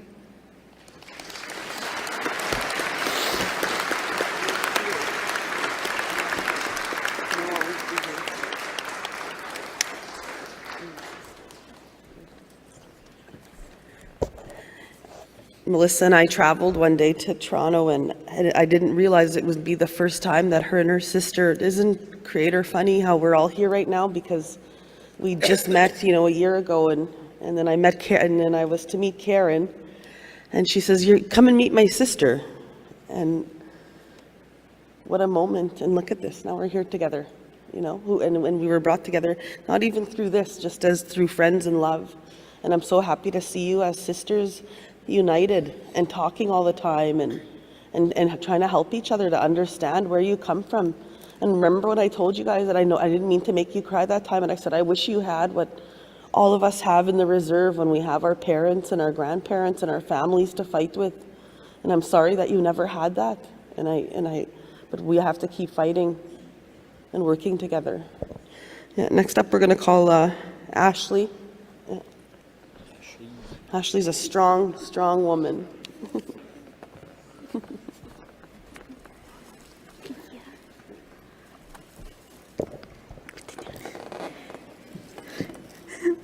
I'm glad I can see over this podium because the last one I presented at I couldn't, so it's great. Bonjour, Ashley Indigenicas, Bemea Wagwasichiman Indigenicas, Migazi Indodem, Mishkigogamang and Donji. Good afternoon, everyone. I'd like to thank and acknowledge the Musqueam, Squamish, and Tsleil-Waututh nations for welcoming us here. I'd also like to acknowledge the elders' prayers and ceremonies that have gone into this event, the drum, the flags, eagle staff, and other sacred items in the room, all the chiefs and proxies that are here, and of course, last but not least, the women's, youths, elders, Two-Spirit, veterans councils. And I really want to remember the important words from the AFN Youth Councils today, that we need our chiefs, our technicians, and truly all our community members present here right now to support our children and youth who were stolen from our communities. My name is Ashley Bach, and I'm one of the representative plaintiffs for the removed child class. My actual last name is Wesley Wong, like with a hyphen, but that was changed for me as a result of being in the system. My home community is Mishkigogamang, which is the place where Treaty 9 was first signed, and I wasn't given the opportunity to grow up there. I was actually born here in Vancouver and apprehended directly from the hospital from my mom. And was placed with a white foster family out in Langley, which is like an hour and a half east of here near Kwantlen First Nation res. And I ended up being the one that stayed out there too. So my foster family adopted me, hence the last name change, and then kept fostering over 40 other Native kids. So I know some of my foster siblings and my foster friends are watching right now on the live stream, so shout out to them. I know this class action has been really important for all my friends and family who've been in the system and is gonna have a big impact in their lives. My original motivations for joining the class action were simple. To hold the federal government accountable for the racism, discrimination, and colonization it continues to put our people through, and also to do good for all First Nations youth in and from care, whether they are on or off res. I never want to see another First Nations child needlessly removed from their family and placed into a colonial child welfare system again. And I never want the parents, communities, chiefs, and councils to have to go through the painful process of having their babies repeatedly stolen. Reading the letters that I got in Freedom of Information request from my own First Nation chief and council, I can see the heartbreak that went into every word, as they all had to write a letter and sign away their right to take care of me because of the discriminatory underfunding on reserve, especially in northern and remote communities. Compensation for what amounts to the continued genocide of our people is the absolute bare minimum that Canada can provide. I know this is in line with the AFN's goals too, which were going above and beyond the Canadian Human Rights Tribunal Order number 39, which provided the original ruling of $40,000 in compensation to certain children, youth, and families that were impacted by Canada's discriminatory underfunding of child and family services. And in some ways, those goals were achieved. This isn't going to be true justice by any means, but I'm so happy for the six-figure number of removed child class members who are eligible for that minimum $40,000. And in many cases too, and I don't know if Diane went into this in her presentation, but in many cases, these class members will receive more than that based on adjustments to the baseline compensation, which was recommended by the representative plaintiffs as well as experts involved. I don't have time to go into all of the adjustments, but there were a couple that were really important to me that I wanted to share with you all. I'm really thrilled to be able to share that eligible youth who aged out of care will be able to get over $40,000 through an adjustment to the baseline compensation, which I believe will help them to secure a financial future that our parent, the government, never provided. As well, youth from Northern and remote First Nations are expected to receive an adjustment, which I hope will help offset the elevated cost of visiting or moving back to their home communities. Another highlight of the settlement agreement for me is the CPRE fund, which will provide several other types of supports to the class. This sort of a fund was actually recommended by First Nations youth who attended the Youth in Care Canada gathering of First Nations Youth in Care advisors back in 2019, before the pandemic. So I know the fund's going to do a lot of good for these youth in care who are reconnecting to their communities and cultures, as well as for youth who need transitional supports for when they're leaving the system. And while this is time to celebrate, I also want to acknowledge all those that are left behind. The class action started out with a really strong goal, but due to Canada's insistence on a capped settlement amount and restrictive eligibility criteria, our lawyers' ability to go above and beyond CHRT Order Number 39 was limited.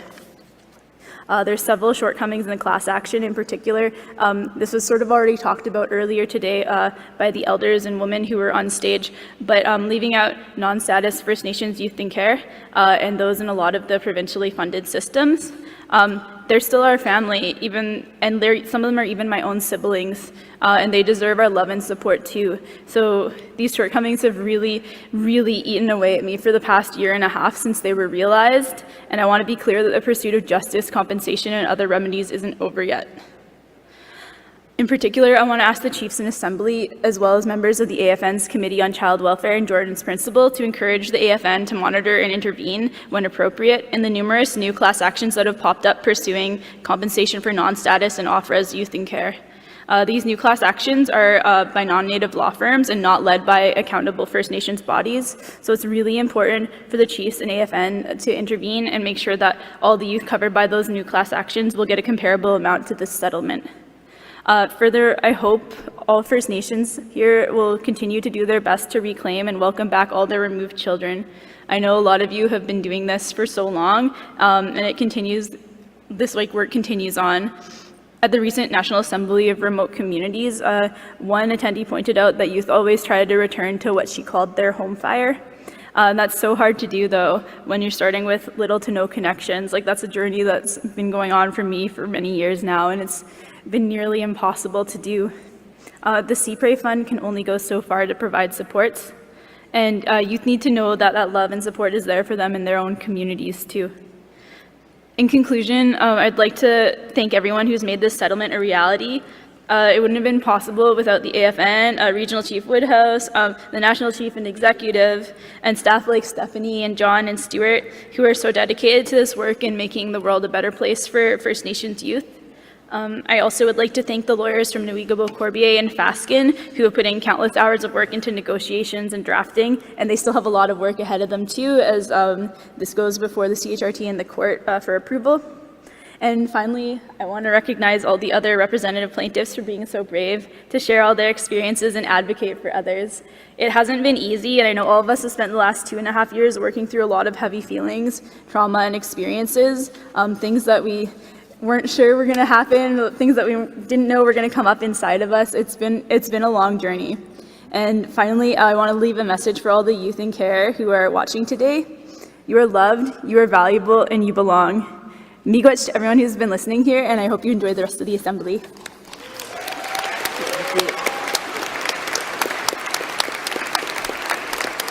Well, if we can invite our last speaker, and then we're going to do honoring for our dear friends here, the Buffalo Jackson family. If you can please come forward and introduce yourselves, and Noah, my dear friend Noah.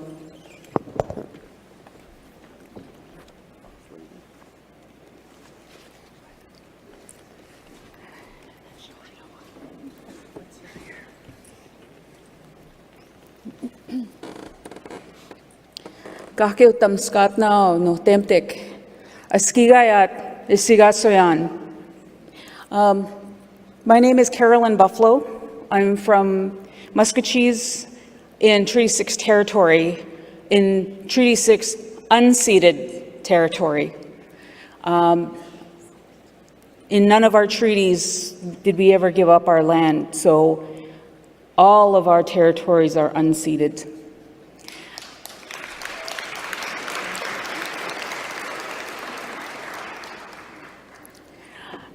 I just want to echo all of the acknowledgements that have already been made. I won't repeat them.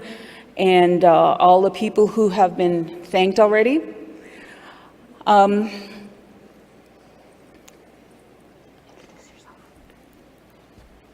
let you do yours thing. I'm gonna have it on the mic. Okay. So our story is a long one. I'm kind of nervous. I'm a recovering politician, but and I've addressed this floor many times, but this is the first time I've ever been here. But our story is a long one. As Diane said, I'm a lawyer. I was on the legal team for the Victor Buffalo versus Her Majesty the Queen case that was brought by Samson Cree Nation against the government for breach of treaty, trust, fiduciary, and other duties. And I was pregnant at the time, and then I went into early labor. I was supposed to be second chair in interviewing our witnesses when I went into early labor.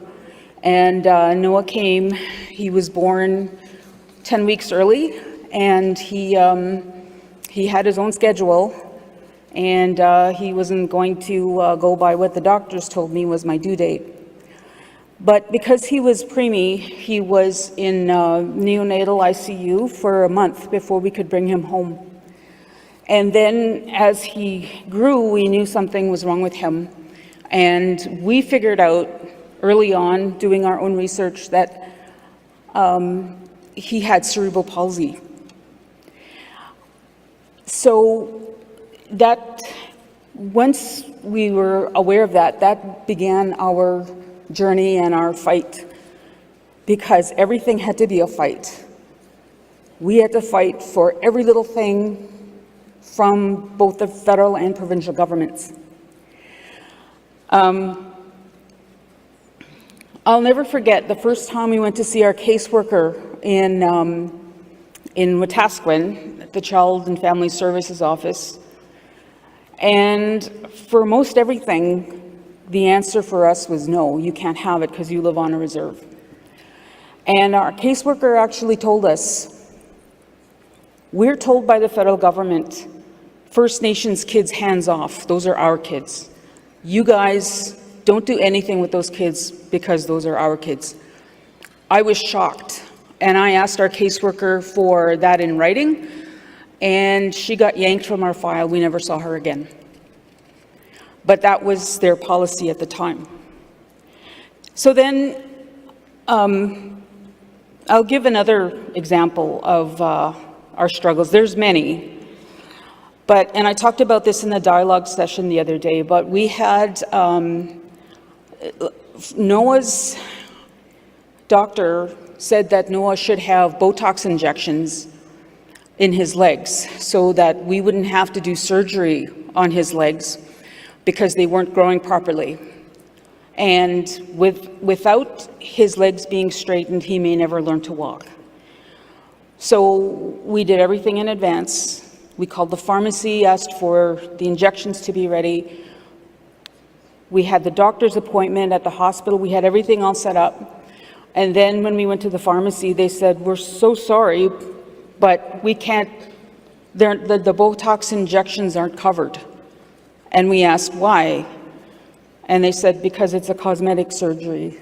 It's a cosmetic procedure, sorry. And I was shocked because I'm like, he's a 9-year-old boy in a wheelchair. How could they say that?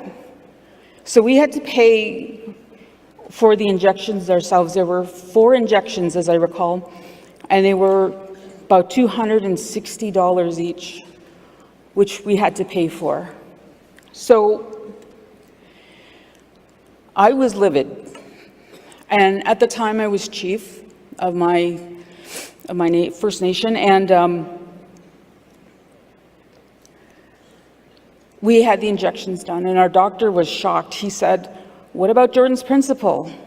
And I said, yeah, the federal government is not honoring it, even though it was the federal government who passed Jordan's principle in the House of Commons by motion by unanimous motion. I mean, I was chief at the time. I was in the House of Commons when every single MP stood up and voted in favor of Jordan's principle. And so I happened to have the phone number of the Regional Director General, my phone. I called him up and I said, Herman, we are coming to see you. I am bringing Noah to see you, and you are going to tell us why you denied him his medication that his doctor says he needs. So he saw us. He had to cancel whatever he had going on, and he had his staff in. They saw us, the three of us, and they had a bunch of excuses as to why this happened, and we got reimbursed. But I should not have to be a chief. I shouldn't have had to be a lawyer in order to get our situation addressed, because we know there's so many other families out there that don't have the advocacy skills and who don't know how to take no for an answer. Because when it came to Noah, we just decided, like, we're not going to take no for an answer, but we had to fight for everything. And so when we were asked if we would be willing to be representative plaintiffs, we talked about it as a family. We asked Noah what he wanted, and he said that he wanted to be part of this because he believes that this is his role, this is his job in this life, is to fight for other kids. So when we asked him, Noah, do you want to be a representative plaintiff in this lawsuit? He said, Skoden.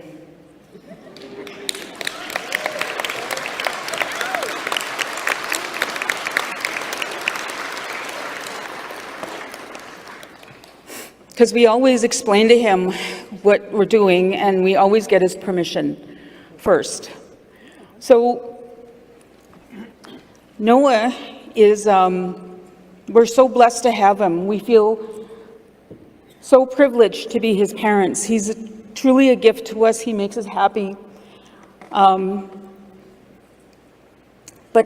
through all this, I wonder how many other parents don't get to do right by their children because they have had to give up their children to put them in care, because they have had to move off the reserve.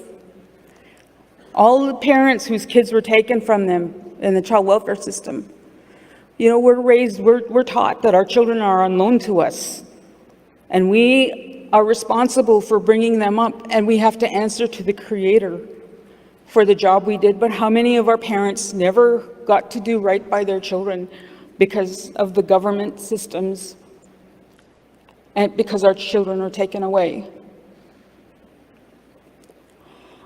And I also want to remind you, some of you might remember, but when I was chief, I would always speak up and I would say, it's up to you. It's your job as chiefs to speak for these children because they can't speak for themselves.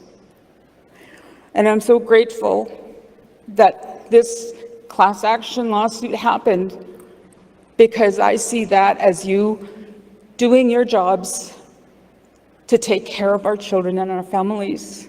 And I really want to thank you for that and honor you for that. Another story I will share really quickly is Noah never got to ride the bus to go to school. He needed a wheelchair bus. He never got one. We had to fight for that.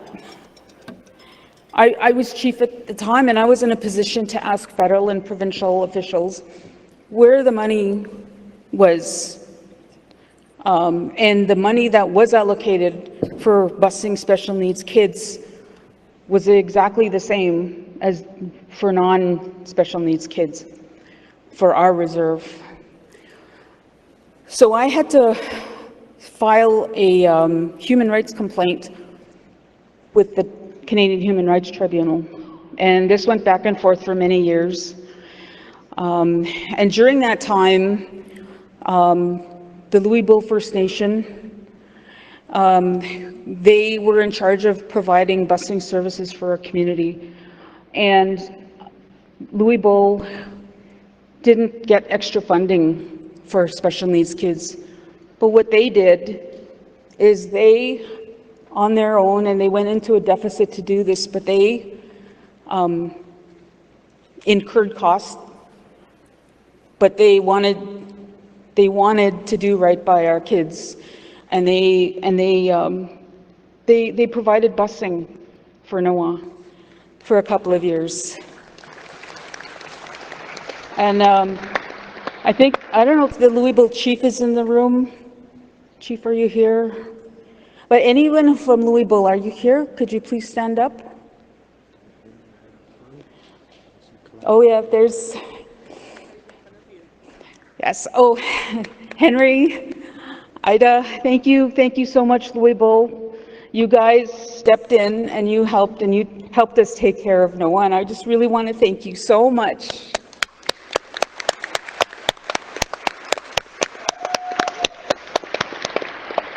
So, long story short, during all of the back and forth, the Human Rights Commission investigator listened to the federal government, and I considered some of these people friends because I worked with them as a chief. But they told lies to the commission, outright lies, putting the blame on us for our lack of busing.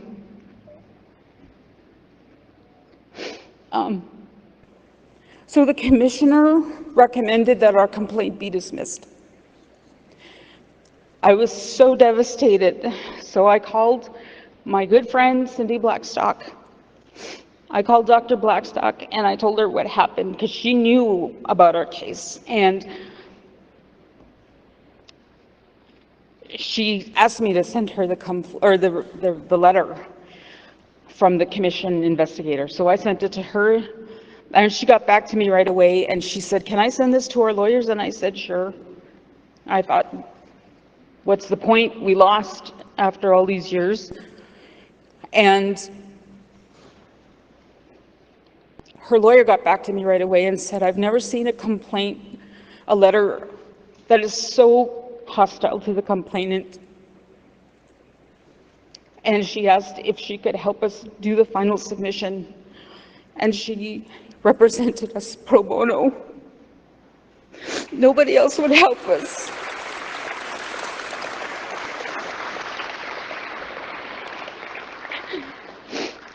So we had one final chance, one.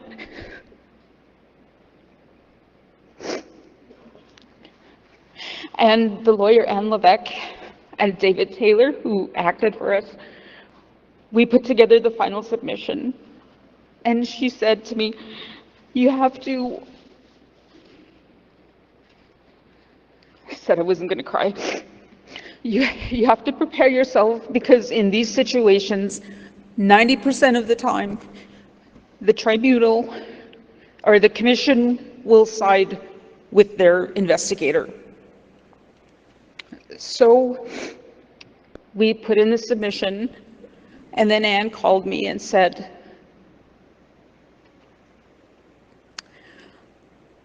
they're accepting your submission, and your complaint is going to go to the tribunal.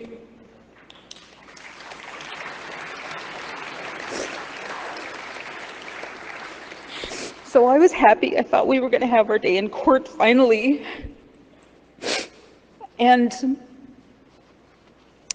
But then Minister Jane Philpott called me.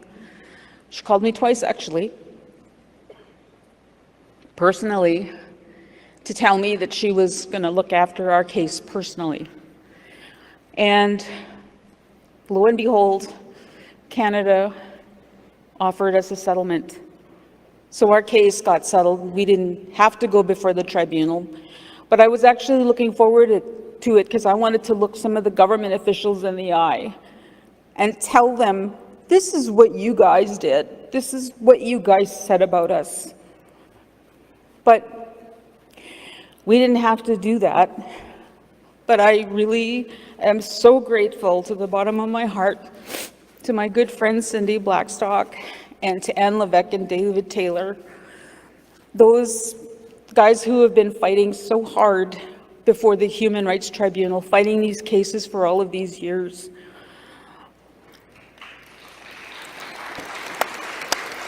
I want to ask my good friend Cindy Blackstock, please stand up. Part of the reason why we're here is because of all the hard work that you have done.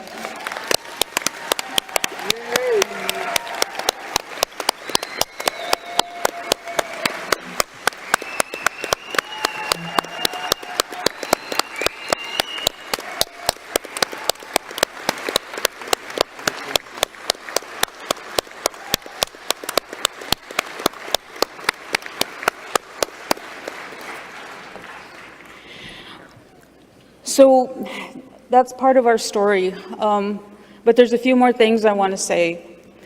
We were told when Noah was diagnosed, we were told to institutionalize him. It was suggested to us that we should put him in care, and we said no. He's our child. The Creator loaned him to us. We have a responsibility. But like Noah's fight. No other children, no other family should have to go through what we've gone through. They shouldn't have to do what we had to do. And we were even asked, I was even asked, this was insinuated so many times, is he FAS? Would they do that to non-Indigenous people? If I were non-Indigenous, would they have asked me if my son was FAS? But they made that assumption. There's so much more I want to say, but I want my husband to introduce himself and to tell you what Noah's Cree name is. Darn it, I'm not getting much time here, but that's all right. I rarely get much time anyway. Actually, tanse nigan. Pahte ko ni wihasun sekaso. Maga I sinis ka homa. When Richard Jackson tapatsita. I've told you what my name is, my ceremonial name. I do not use it in anything but ceremony. Today we're doing a bit of a ceremony, so I've decided I'll let my name be stand here. I am an educator. I've been a teacher for approximately 24 years. When we first started this, I actually had a full head of hair, people. It's been a busy one. It's been a long one. And it almost seems like it's just about over, but for my baby here, it's just starting. Sooner or later, my partner and I are going to leave. And to us, we ask, who's going to watch him? Older brother and sister? Maga.